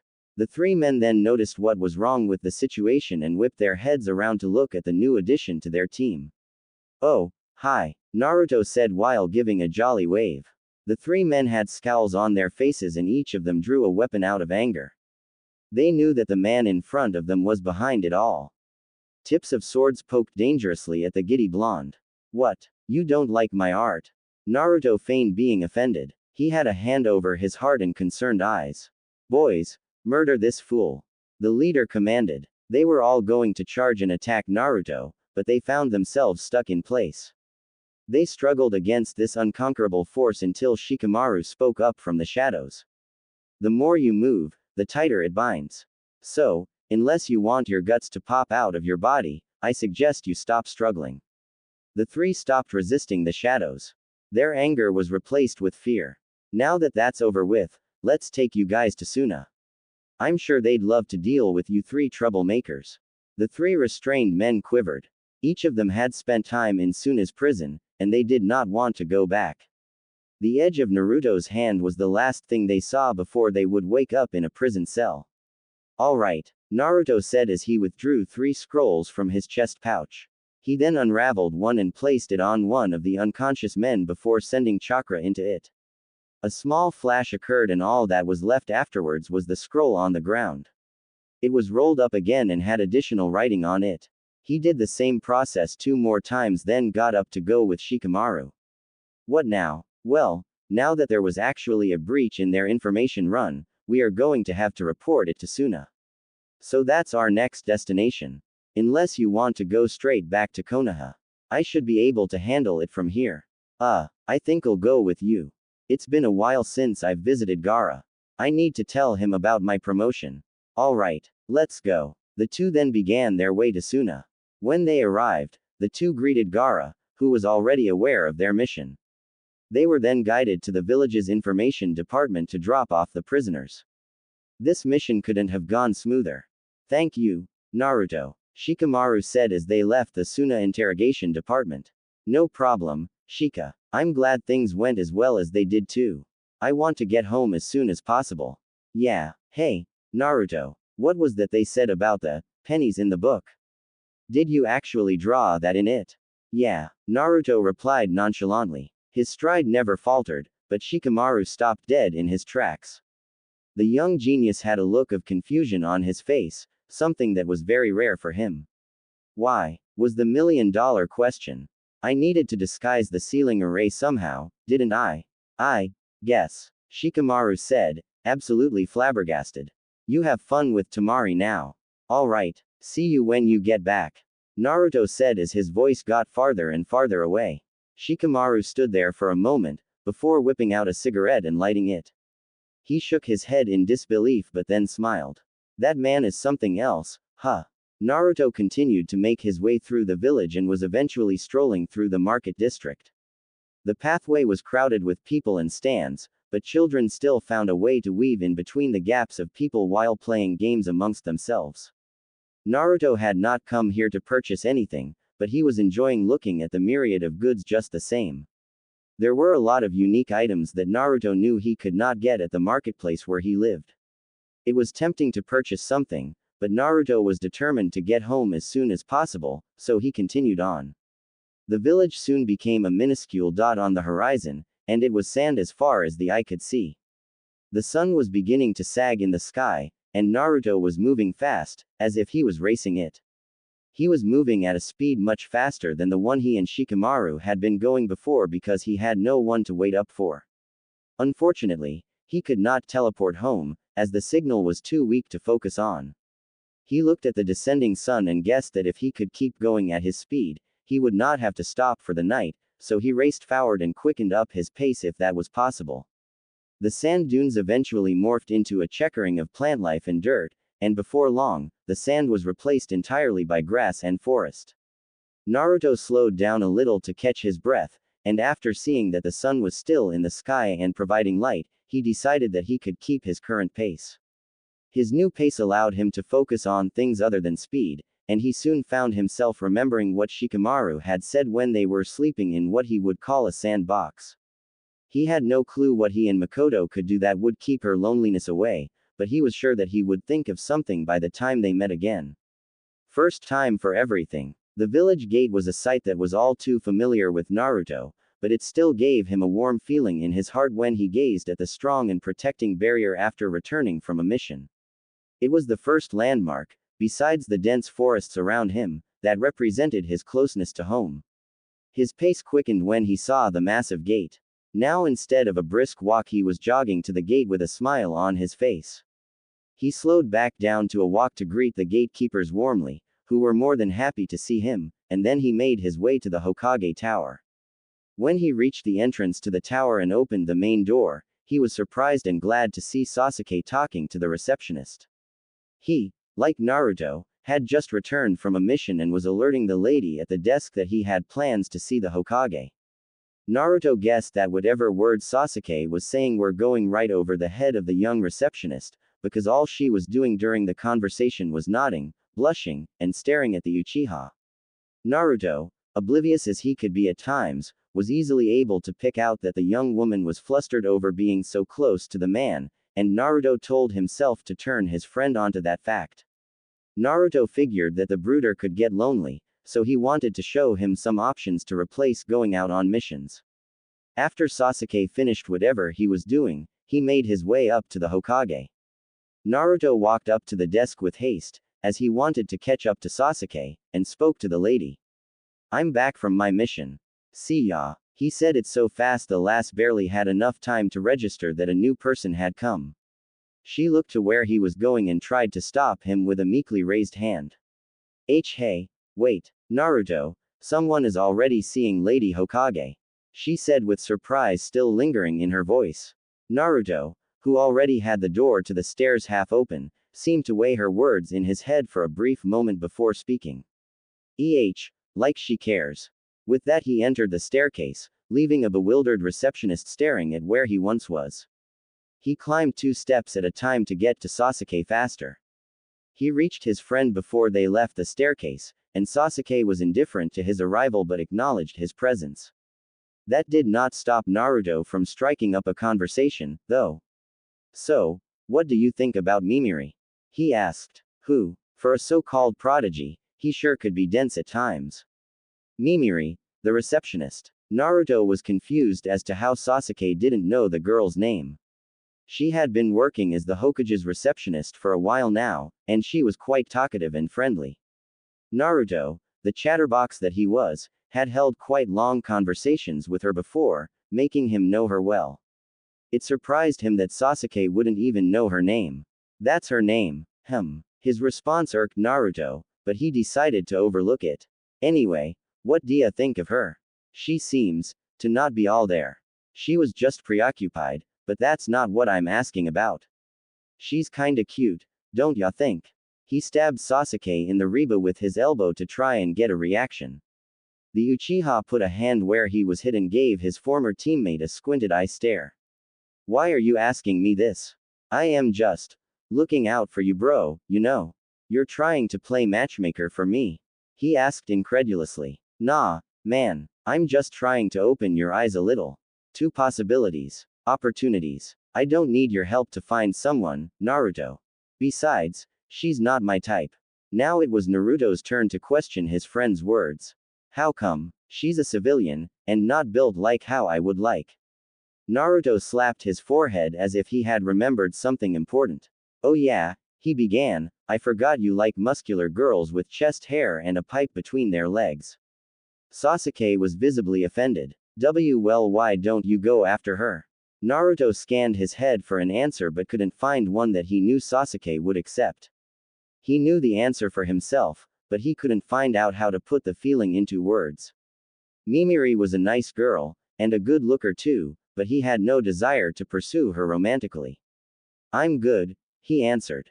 Sasuke accepted the answer, probably because he didn't want to continue talking about the current subject, and because they were both about to enter the Hokage's office. Naruto took a handle and twisted it, and they both stepped inside and greeted their leader. Granny. Lady Hokage. Sasuke. She nodded to him, then looked at the blonde brat. Another successful mission for me, Gran. Though I can't say the same for him, given his track record. My mission was a success as well. Glad to hear it, boys. I'd like to have a report from each of you when you get the chance. Sasuke, I take it you want another mission. If that's possible, Lady Hokage. It is, kept one open just for you. Here. She pulled back a drawer and grabbed a scroll inside. She tossed it to Sasuke, who stowed it away in his chest pouch and gave his thanks before leaving. Naruto watched him leave and gave a whistle of astonishment. Never takes a day off, does he? Naruto asked Tsunade. The only days he takes off are the ones I make mandatory. He has a great work ethic, but at the rate he's going he'll run himself into the ground. Yeah, he's always away from home. Mikoto told me he's usually out the door before the sun's up. Tsunade's eyes widened in surprise. You've spoken to Mikoto? Yeah. Sasuke invited me to his house recently and I had a chance to meet her.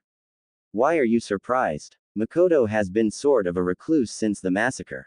I'm probably the one who has spent the most time with her since, but even my time is limited, being the Hokage. She sure has kept to herself. Before I met her, I didn't even know what she looked like. I doubt anyone who hasn't met her prior knows either. It's quite sad. She used to be so outgoing and happy. Much more than the average Uchiha. Tsunade had a distant and melancholy look in her eyes, as if remembering the good days. I'm sure she'll perk up soon. Everybody has their dark days, but the sun rises for everyone. Anyway, do I have any missions lined up?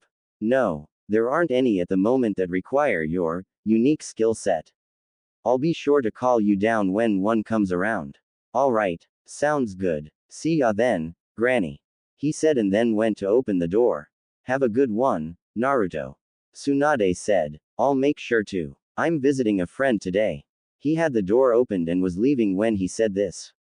He softly closed the door and made his way back down the stairs. When he came to the bottom of the stairs, he was greeted with a similar situation to the one he had seen when he first entered the tower. Sasuke was back talking to Mimiri, only this time he actually seemed to be holding a conversation with her, rather than just reporting in. Naruto smiled, thinking that his words had reached the stubborn Uchiha. When Sasuke looked over and saw Naruto standing at the bottom of the staircase, he ended the conversation with Mimiri abruptly but still said his thanks. When Naruto came up to him and put a hand on his shoulder, he had a Cheshire grin until they left the tower. So, still not your type, Sasuke? He searched his mind for the words, she's nice. What does that mean? Could he be any more vague? Exactly what it means, idiot. She's nice. I'm not sure where to go from here. Home is a good start. Good idea. I need to get out of this desert gear before the sand scrapes away my skin. You stopping at your own house before you skip town? Yeah, but only for a moment. I need to grab supplies. Welp, see you when you get back from your mission then. See ya. Naruto gave a pat on the back to his friend. Till then, Sasuke gave a lazy wave and the two went on their separate ways. Naruto, not wanting to walk in his sand gear any longer than he had to, decided to teleport straight to his home to clean up.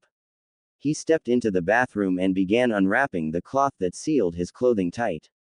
With every twirl that made the wrap loosen, sand fell to the floor and made a light tinkling sound. By the last wrap, Naruto had a sizable pile on the floor that was beginning to spread out and settle. His boots carried even more sand, and when he turned them upside down, a long, steady stream of grains flowed out and onto the floor. Making a damn sand castle in my bathroom. Should have done this outside. When he finished removing all of his sand-covered clothes, he looked at the large pile on his floor in annoyance, and then, with a quick swipe of his hand, he used wind chakra to carry the sand up and out the small window in his bathroom. He didn't care where it went, as long as it left his house. After it was gone, he hopped into the shower and cleaned himself off, making all the sand that still managed to stay on his body wash away. By the time he finished his shower, dried, and dressed, he had formulated an activity to do with Mikoto. One that he hoped would be memorable and fun for the both of them. With that idea bouncing around in his head, he made his way to the Uchiha district, where his new friend waited for his return. The Uchiha district was not any less ominous than the first time he visited. At least, the unoccupied buildings had not become any more inviting.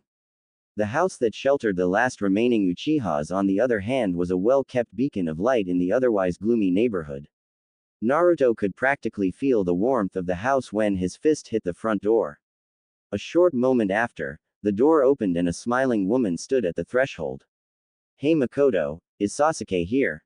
He knew that his walkover gave Sasuke plenty of time to collect his necessary gear and leave for his mission, but just in case he asked. He didn't want his friend to get suspicious of his actions. He left about 15 minutes ago. It's just you and me now. If it were under different circumstances, that sentence would have carried a much different meaning, but those circumstances were not met yet. Great. Can I come in? I have some things to talk about. Mikoto backed up and out of the door frame and gestured for him to come inside. He did, and they found themselves sitting on the couch. The woman was looking intensely at Naruto, waiting for him to speak. She had no idea what he was going to say, so she did not want to miss a word. The enthusiasm she displayed with her eyes alone slightly unnerved the man, and there was an awkward period of time between him sitting on the couch and when he began to speak. He tried to formulate the monologue in his head to be as understandable as possible. After he did, he spoke to her. I'm free for the rest of today, but as I said before, there will be days, weeks even when I won't be around to spend time with you. I have an idea though. The days I am available we can do really fun things together, so the time in between isn't so unbearable for you. What kinds of activities? All sorts really. Experiencing new things, doing unique things, anything that we think would be fun to do. All to enjoy ourselves enough to keep us happy through the downtime. What do ya say? Is that something you'd want to do? That sounds great, but aren't we limited to doing things in private? I don't like the attention I get at crowded places in general, and I don't think being seen spending time with someone else's mother is especially good for your well-being. Especially if news made it to Sasuke. You're right, I hadn't thought about that. He mulled it over before an idea came to his head. Why don't we just use the transformation jutsu to disguise us? We'd be free to do anything in the village if we looked like forgettable civilians. I think that just might work. Now that we don't have to worry about what we can and can't do, what did you have planned for tonight? I thought I could take you to the movies, and after that we can get something to eat. Are you game? It did not take long for her to answer. I haven't seen a movie in a long while. It should be fun. Great. He stood up from the couch and offered his hand to help her up. Let's see how this goes. Not so fast, mister, she said, amused at his enthusiasm. We still have to transform into our disguises. Right. Almost forgot. He weaved his fingers together to form the correct hand sign, with Mikoto copying his maneuvers. Together they both finished their techniques and created a decent plume of smoke that encompassed both of their forms. The white smoke screen soon dissipated into thin wisps and then disappeared entirely, revealing two new, completely unrecognizable people. Each person looked at the other, judging the effectiveness of their technique. Naruto lost his whisker marks, looked to be middle-aged, and possessed brown hair and eyes. Mikoto's transformation was just as disguising as Naruto's. Her distinct jet black hair was replaced with long strands of light brown, and her pale skin was darkened a few shades. Her age stayed similar to her own, but she looked nothing like her actual appearance. They both wore dull, civilian clothing to not draw attention onto themselves. Together the two made an inconspicuous duo, and both were confident that their true identities were properly hidden.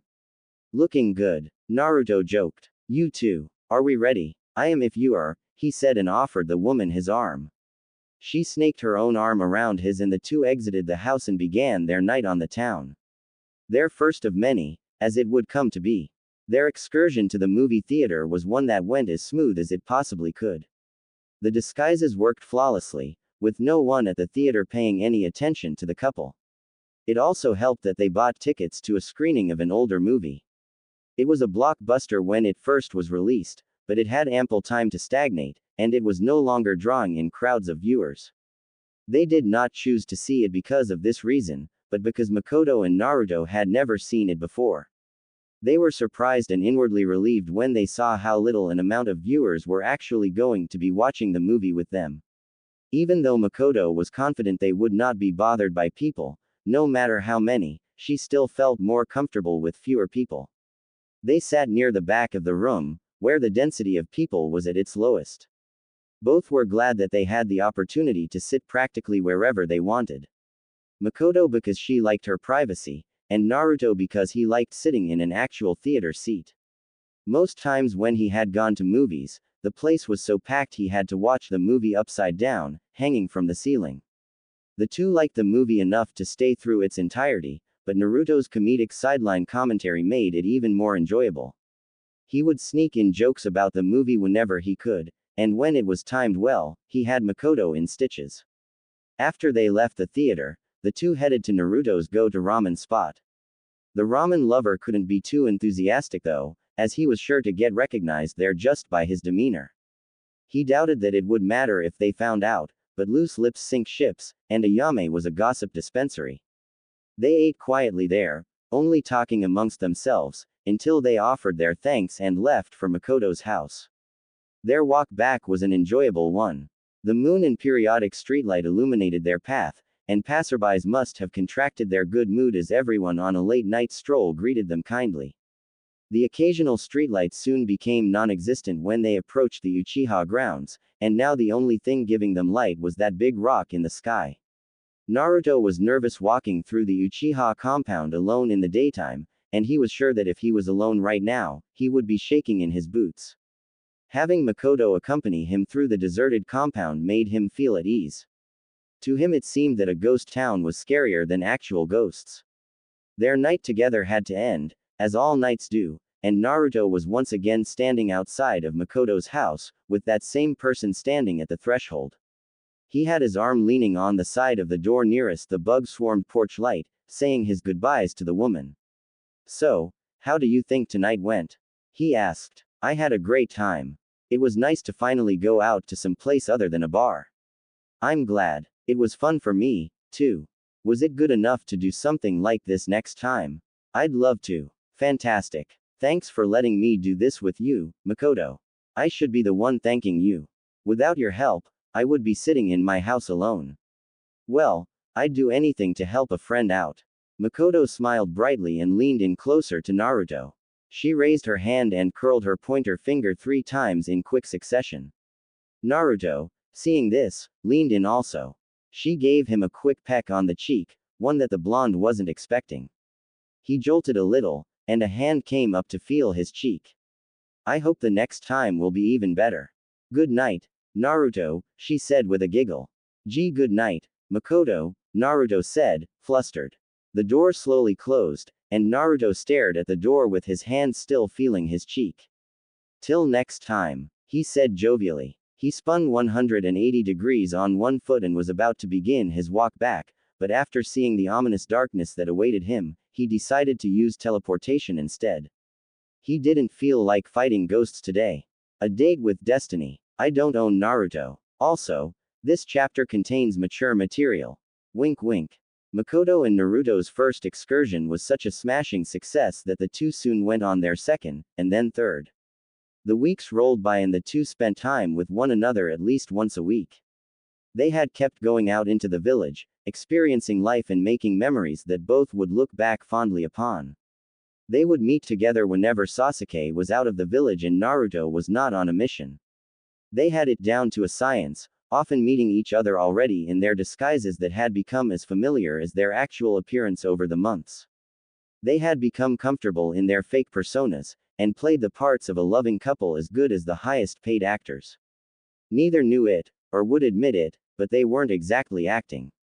The idea was spurred on by the amount of comments the two would get at restaurants by the staff. The first time a waiter suggested the two were in a relationship, Naruto tripped over his words while trying to make an excuse as to why they were together, but he soon found himself smiling, nodding, and playing the part that he was given. Mikoto also became comfortable with the front, enough to hold his hand when they walked the busy Konoha streets. Tonight was scheduled to be another one of their nights together, but it was not going to be an ordinary one. Mikoto's birthday was coming up soon, something that Naruto had learned during his extensive time with her, and he wanted to surprise her with something extravagant and special. It just happened to be extremely expensive too, something that he lamented, but he reasoned with himself that it was not going to be a common thing. That, and his high-ranking mission pay would foot the bill. He was going to take her to one of the highest quality restaurants in Konoha, and she was none the wiser to this. He hoped that she would enjoy it. Actually, he hoped both of them would enjoy it. He had never been to a place nearly as pricey as this one, and he wanted to get his money's worth. He was walking casually to their rendezvous spot, transformation already concealing his true identity. His attire was not his usual though. It was formal. A black tuxedo with an equally black tie strangling his neck was what he wore.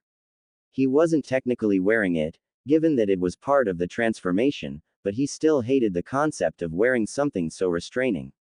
He also stood out like a sore thumb at the location he was at, which was a simple grocery store on the outskirts of the market district. Mikoto was supposed to be waiting to meet him at a bench farther up the hill, and when he reached it he was waved down by the woman of the hour. She was happy to see him, but it was obvious that she was confused at his attire. He didn't have time to explain to her as to what they were going to do beforehand because it was spent getting a reservation, which was a tedious process that Naruto never wanted to experience again. Mikoto gave him a hug and asked him what the suit was about. It's for where we're going tonight. It's one of those 5-star places in the rich district. Really? She asked, astonished at the prospect of them going to such an establishment. Which one? I got no clue how to pronounce the name, so I'll spare your ears and not butcher it, but I know what the front of the building looks like. What about my outfit? Go for anything you'd like, as long as it's fancy enough to keep you from getting kicked out. Transformations give you a lot of artistic freedom. Then why did you go with black suit number 1?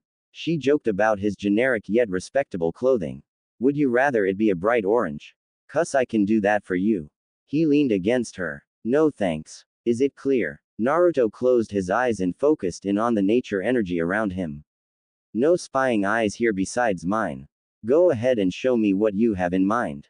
With the go ahead, Mikoto signed her way into the technique for the second time that day, and the iconic smokescreen puffed into existence. Naruto watched it dissipate in curiosity for what was hidden by it. The bland civilian clothes that were staples of her disguise were replaced by a black, shoulderless dress that ended below her knees. It was eye-catching, and the body wearing it filled it out very well. Which it should have, given that the whole thing was a specially engineered transformation jutsu. This fact didn't deter Naruto from being impressed, and his eyes lingered for a healthy amount. You look beautiful, perfect for where we're going. Thank you. I thought of what I used to wear back when Fugaku and I would go out to extravagant places. As she said this, she inspected herself and nodded. Well, if you looked remotely as good as you do now, you must have had trouble dealing with all the men fawning over you. He gave a smile, one that she copied. Not exactly. Fugaku did a good job scaring them off. Goose all have to do the same tonight, huh? He put his hand into his pocket and pointed his elbow towards Mikoto, who hooked her own arm through the hole he made. Let's be off then. We have a whole night ahead of us. Let's make the most of it, she said. The two then took off for the restaurant, catching the looks of many people, both men and women, as they walked by. They did not pay any mind to the observing eyes, they were too busy talking between themselves. Their conversation carried on throughout the entirety of their walk, which seemed like a quick one to them. This is it, Naruto said as they walked up to a glass door. He opened and held it for Mikoto, and he closed it slowly, making sure to not slam it shut. He really did not want to pay for a shattered door. He walked behind her by a few feet before closing the distance and meeting the staff member working the front desk. Good evening. Reservations? He was a burly man with a handlebar mustache, which somehow made him look even more intimidating. Mikoto and Naruto both wondered if this guy was in the right place. An underground boxing ring seemed to suit him more than an eloquent establishment. Yeah, two under the name Narumi. The man put on a pair of ludicrously small, round glasses and flipped through a couple pages of the paper on his counter. His thick finger tapped on a specific area of the sheet and he smiled. Ah yes, right this way. He led them through the reception and into the dining area, where Naruto was impressed by the ornateness of it all. They were then seated at a booth, which was separated from the others with a meticulously trimmed bush. I will be back shortly with the menus. With that, the hulking man left the two alone. So, Narumi, where'd you come up with that? I combined our first names. I know it's not original, but I didn't have a whole lot of time to come up with a last name when making the reservation. Better than what I would have come up with. This place is really something else, huh? Have you ever been here before? Not to this one in particular, but I've been to similar places. This one has impressed me the most, though. Are you sure you're okay with spending this much? I'd pay more if it meant making you happy. Mikoto blushed. Thinking like that will leave you sleeping in the streets, she said with a smile. Naruto felt her foot brush up against his leg. You have expensive tastes, then. As he said that, the jolly giant returned to their table and set down two menus. Here are your menus. Any questions? Yeah, I don't think I ever caught your name. Oh, my mistake. I am Biff. Biff. Is that like a family name? Oh yes. My father's name was Biff, and his father's too. Actually, all males in my family share the same name. That must cause a lot of confusion during the holidays. Naruto joked. Mikoto put a hand to her lips. It certainly does, but we honor the tradition that has been with us for as long as we can remember. What happens if you never get another boy in the family to name Biff? If it's a girl, she will be named Biffany. As all the other girls in our lineage have been named. Naruto was having trouble keeping a straight face. Where are you from, Biff?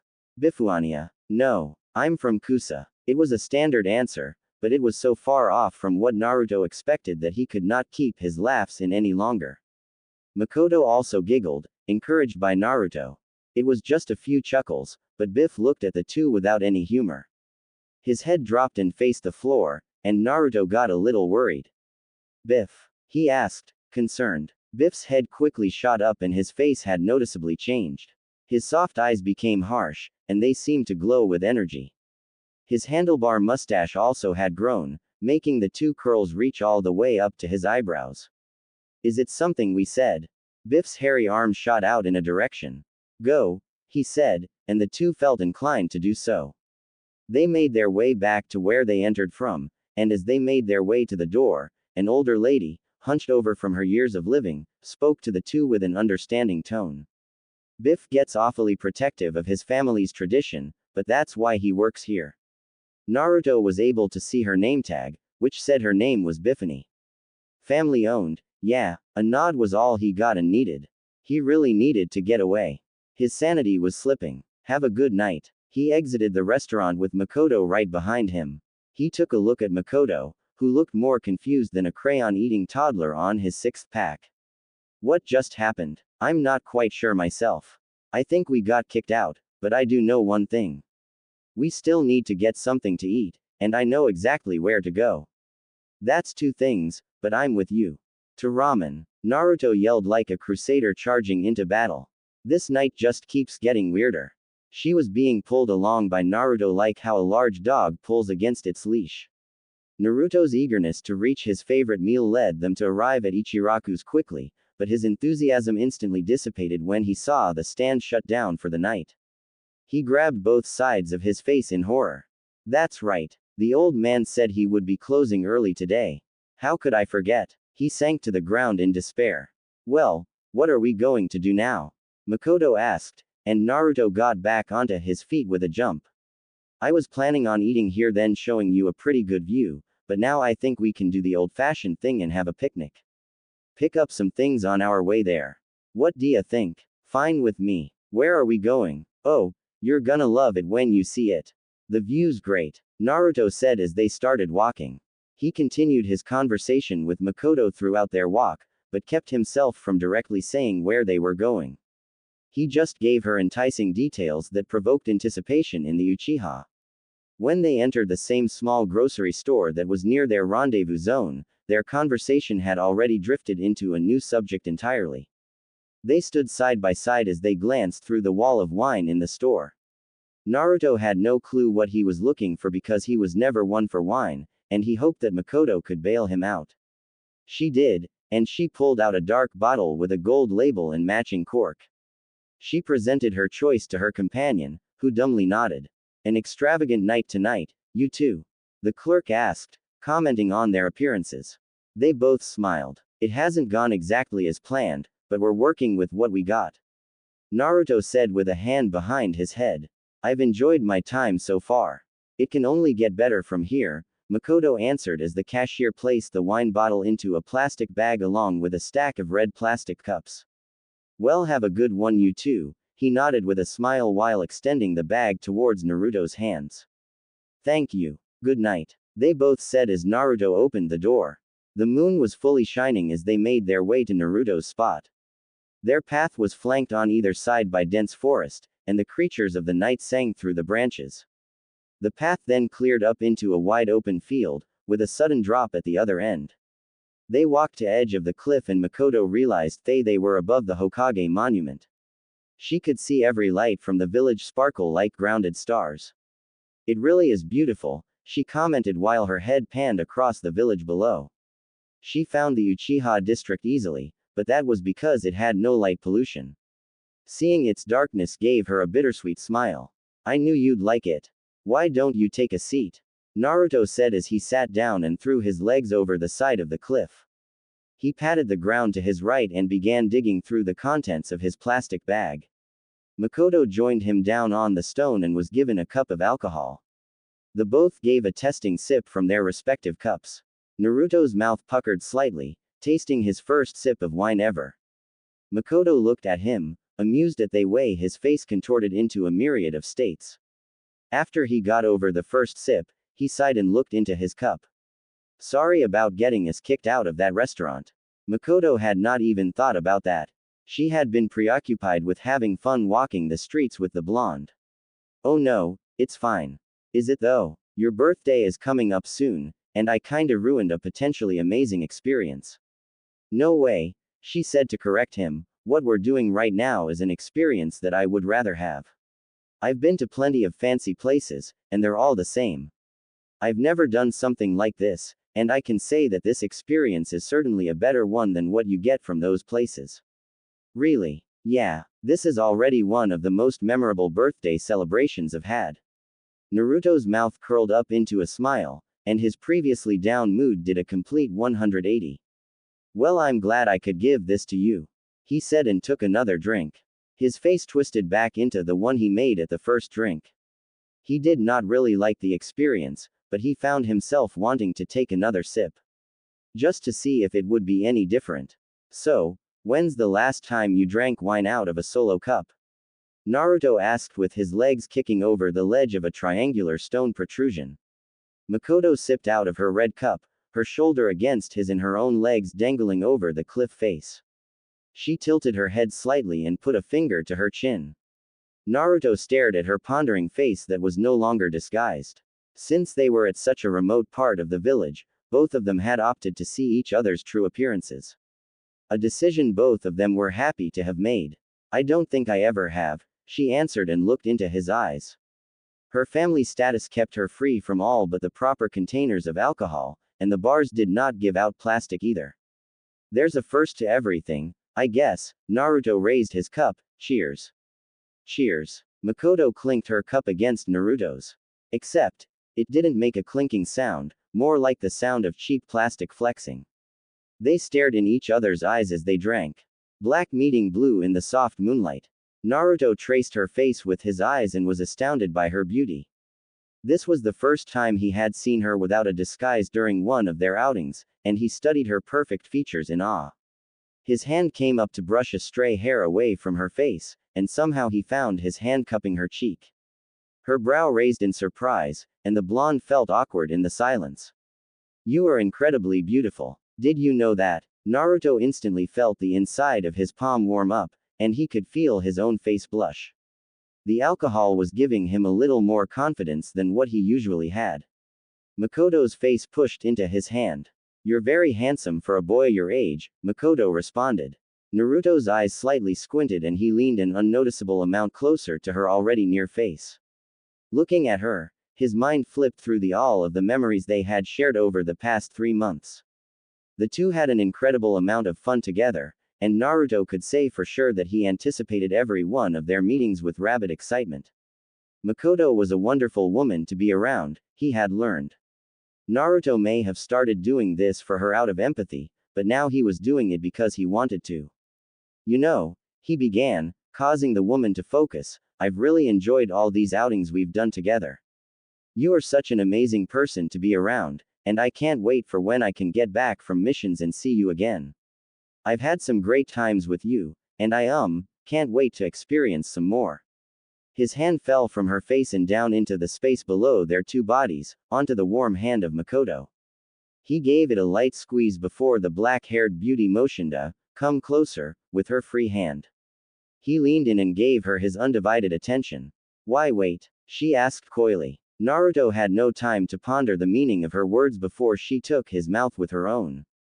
Naruto leaned into it without skipping a beat, and soon, the two were intensely exploring each other's mouths. Mikoto's hands snaked up into his hair, and Naruto slid out and away from the ledge, all the while maintaining the exhilarating contact. Naruto propped himself above Mikoto with his arms and legs on either side of her body. Their tongues swirled together as Mikoto palmed his hair and face. Naruto kept one arm securely planted on the ground and used his other to rub the outside of her leg. They stayed in that position until their lungs couldn't handle the lack of air any longer. Two heads backed away from each other reluctantly, and an upside-down arch of saliva stretched between their mouths.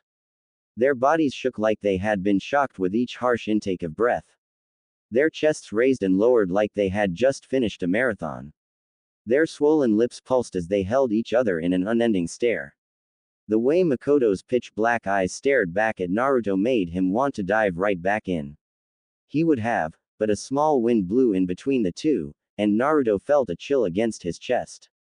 He realized his jacket was opened, and that his mesh shirt was exposed. He gave Mikoto a hungry smile, one that was returned to him. Let's get out of the cold, yeah.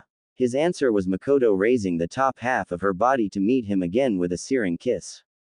Balancing on one hand once more, Naruto signed and expelled some chakra before the entangled couple felt a tugging sensation. They were now in Naruto's living room, but the change in scenery did nothing to slow down their session. The teleportation did, however, change their position. Naruto was lying on his couch, with Mikoto lying flush on top of him. He guessed him being the jutsu caster and the seal being under the couch cushions oriented them this way. He welcomed the change though, and feverishly devoured Mikoto's mouth while shimmying off his now too hot jacket. Their new position now had the two pressed tightly against one another, and in their lust, they thrusted their hips towards each other. Naruto's clothed erection dug in against the denim of Mikoto's jeans. Both moaned from the sudden stimulation. They continued kissing and grinding until Mikoto broke the contact between their lips to tear off Naruto's mesh shirt.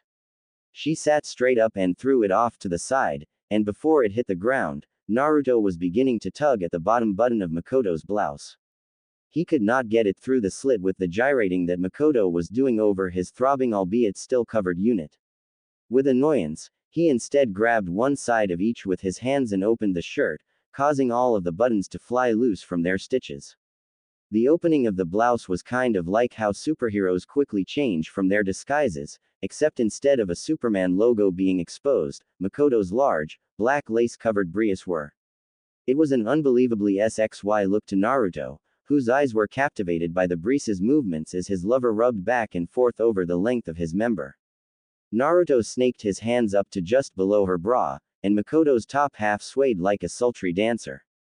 He watched her movements with undivided attention. She suddenly stopped, and Naruto gave a quick but worried glance up to her eyes. She did not have a shade of regret in her eyes, and when their gazes locked, the black-haired beauty spoke up and raised herself off of him just a few inches. "I need you right now," she said quietly, but to Naruto the demand was a confident and powerful one. Naruto swallowed, enamored by the seductive woman on top of him. "Right now. I've been waiting for this for a while," she said as she fiddled with his belt buckle. It was hard for her to do as his waist was behind her back, and she was reaching down through her legs. Here. I got it," Naruto offered. It took him a few seconds before it was undone. As soon as it was, he pulled them down as far as he could without having to get the Uchiha off of him. His boxers were doing a poor job at concealing his massive erection, but so would anything that he wears. Mikoto looked down and behind her with an intense hunger, and her legs were shaking in her squatting position. She tucked a finger underneath the hem of his boxer shorts and pulled down, causing Naruto to have a sharp intake of breath when his rock-hard piece was exposed to the air. Mikoto gave his penai a look that filled his chest with pride. She was not able to contain her excitement and gasped. Naruto now noticed the wetness that soaked through her jeans. His pants, he was sure, also were damp. She then grabbed the hem of her own pants and pulled them down just barely enough to expose her SX. She obviously wanted to feel her lover as soon as possible. She reached behind herself and grabbed Naruto's meaty pole, who hissed in ecstasy at the feeling. She guided it straight to her dripping lips, and rubbed it against them and around the area, coating Naruto with her arousal. After an unbearable but short time of teasing, the matriarch lined up the obscene stick with her sopping center and plunged down onto it, impaling herself in euphoria. When she bottomed out, a guttural scream escaped her throat. "Fuck. Yes," she said facing the ceiling. Naruto himself was also lost in pleasure, enveloped by an indescribable warmth and tightness. When Mikoto raised her hips up from his own, Naruto let out a moan, only for the MILF to slam right back down and send a thunderbolt of pleasure through the both of them. This happened repeatedly, with each time the process getting faster until Mikoto was in a constant state of bouncing on his COC. Her mouth stayed opened wide, shouting out and moaning every time his member stretched her insides. Naruto was not quiet either, as the heaven this woman was giving him was too good to shut up about. Their bodies also made a cacophony of SX. The meeting of their hips caused a large slapping sound to echo through the room, and Mikoto's only increasing arousal gushed around his stiff rod. "Shit, Mikoto, you're amazing." Every time Mikoto would raise herself from his groin, he would thrust forward in an attempt to stay in her warmth. This made it so they would collide with extra force, sending his pipe deeper into her snatch. Both of them writhed in pleasure when this happened. They had the timing perfectly synchronized, and whenever they collided their brains were flooded with pleasure. They wished they could have felt this forever, but even shinobi have their limits, and the two were no different. "You are amazing too, baby. Foo fuck. You're about to make me come." the Uchiha said and stabilized herself with both hands placed on Naruto's abs. Her declaration only made Naruto try harder, and he went into overdrive. His dick slid back and forth through her core like a piston, reaching places that sent volts down his lover's spine. He continued to pound upwards into her, feeling pressure build up inside of him. Where do you want it? I want it inside. Please. Their thrusts got into an odd tempo, but they still vigorously made love. They were no longer synchronized in their movements, but they compensated that with thrusts twice as strong. Their moans got louder and their cussing more frequent. Both were trying their hardest to send themselves and each other over the edge. All right, I'm coming, Naruto said with one last thrust. He put his hands around the woman's thin waist and pushed her down towards him, trying as hard as he could to go as deep as possible. Mikoto's back arched, and her toes curled until the joints went white. Funk, they said together. Naruto's member exploded, sending thick ropes of semen into Mikoto's thirsty core. His dick flexed with each spurt, and Mikoto's mind-numbing orgasm caused her inner walls to tighten and try their best to milk the object inside of her. They sat shaking together until a short while after their orgasms had subsided. Their breathing was labored, and sweat covered every square inch of their skin. They held each other's gaze once again, and they both leaned in for another melting kiss. This one filled with less lust than those previous, but the same amount of passion. Their kiss broke, and the beautiful woman above Naruto collapsed onto his chest, her head landing right on his collarbone. She sighed contentedly as her body settled from the movement. Naruto, whose body was taut and still in an upward thrust, also relaxed. His legs slid against the cushions until they were fully outstretched, and this movement freed himself from the warm sleeve that was caressing him. Mikoto gave a mixture between a moan and whimper at this event, and she could feel streams of excess semen leak out of her and run down. She kept her head on his chest, hearing his loud heartbeat slowly settling down. They lay together in silence for a moment of time that neither of them could fathom. Each one was completely enraptured by the other. Mikoto had her eyes closed, her head bobbing up and down with each inhale and exhale. The blonde stared through the ceiling, relishing the warmness he could outline on his body. He started rubbing his hand back and forth across the small of her back, but he did it absent-mindedly and infrequently. The two spent lovers were winding down from the bliss they had just experienced. During this time, the blonde pulled up the Uchiha's panties and jeans to cover her modesty while also putting his schlong in his boxers. Eventually, Naruto's eyes also closed, and before long, both of the half-naked people were in a deep sleep.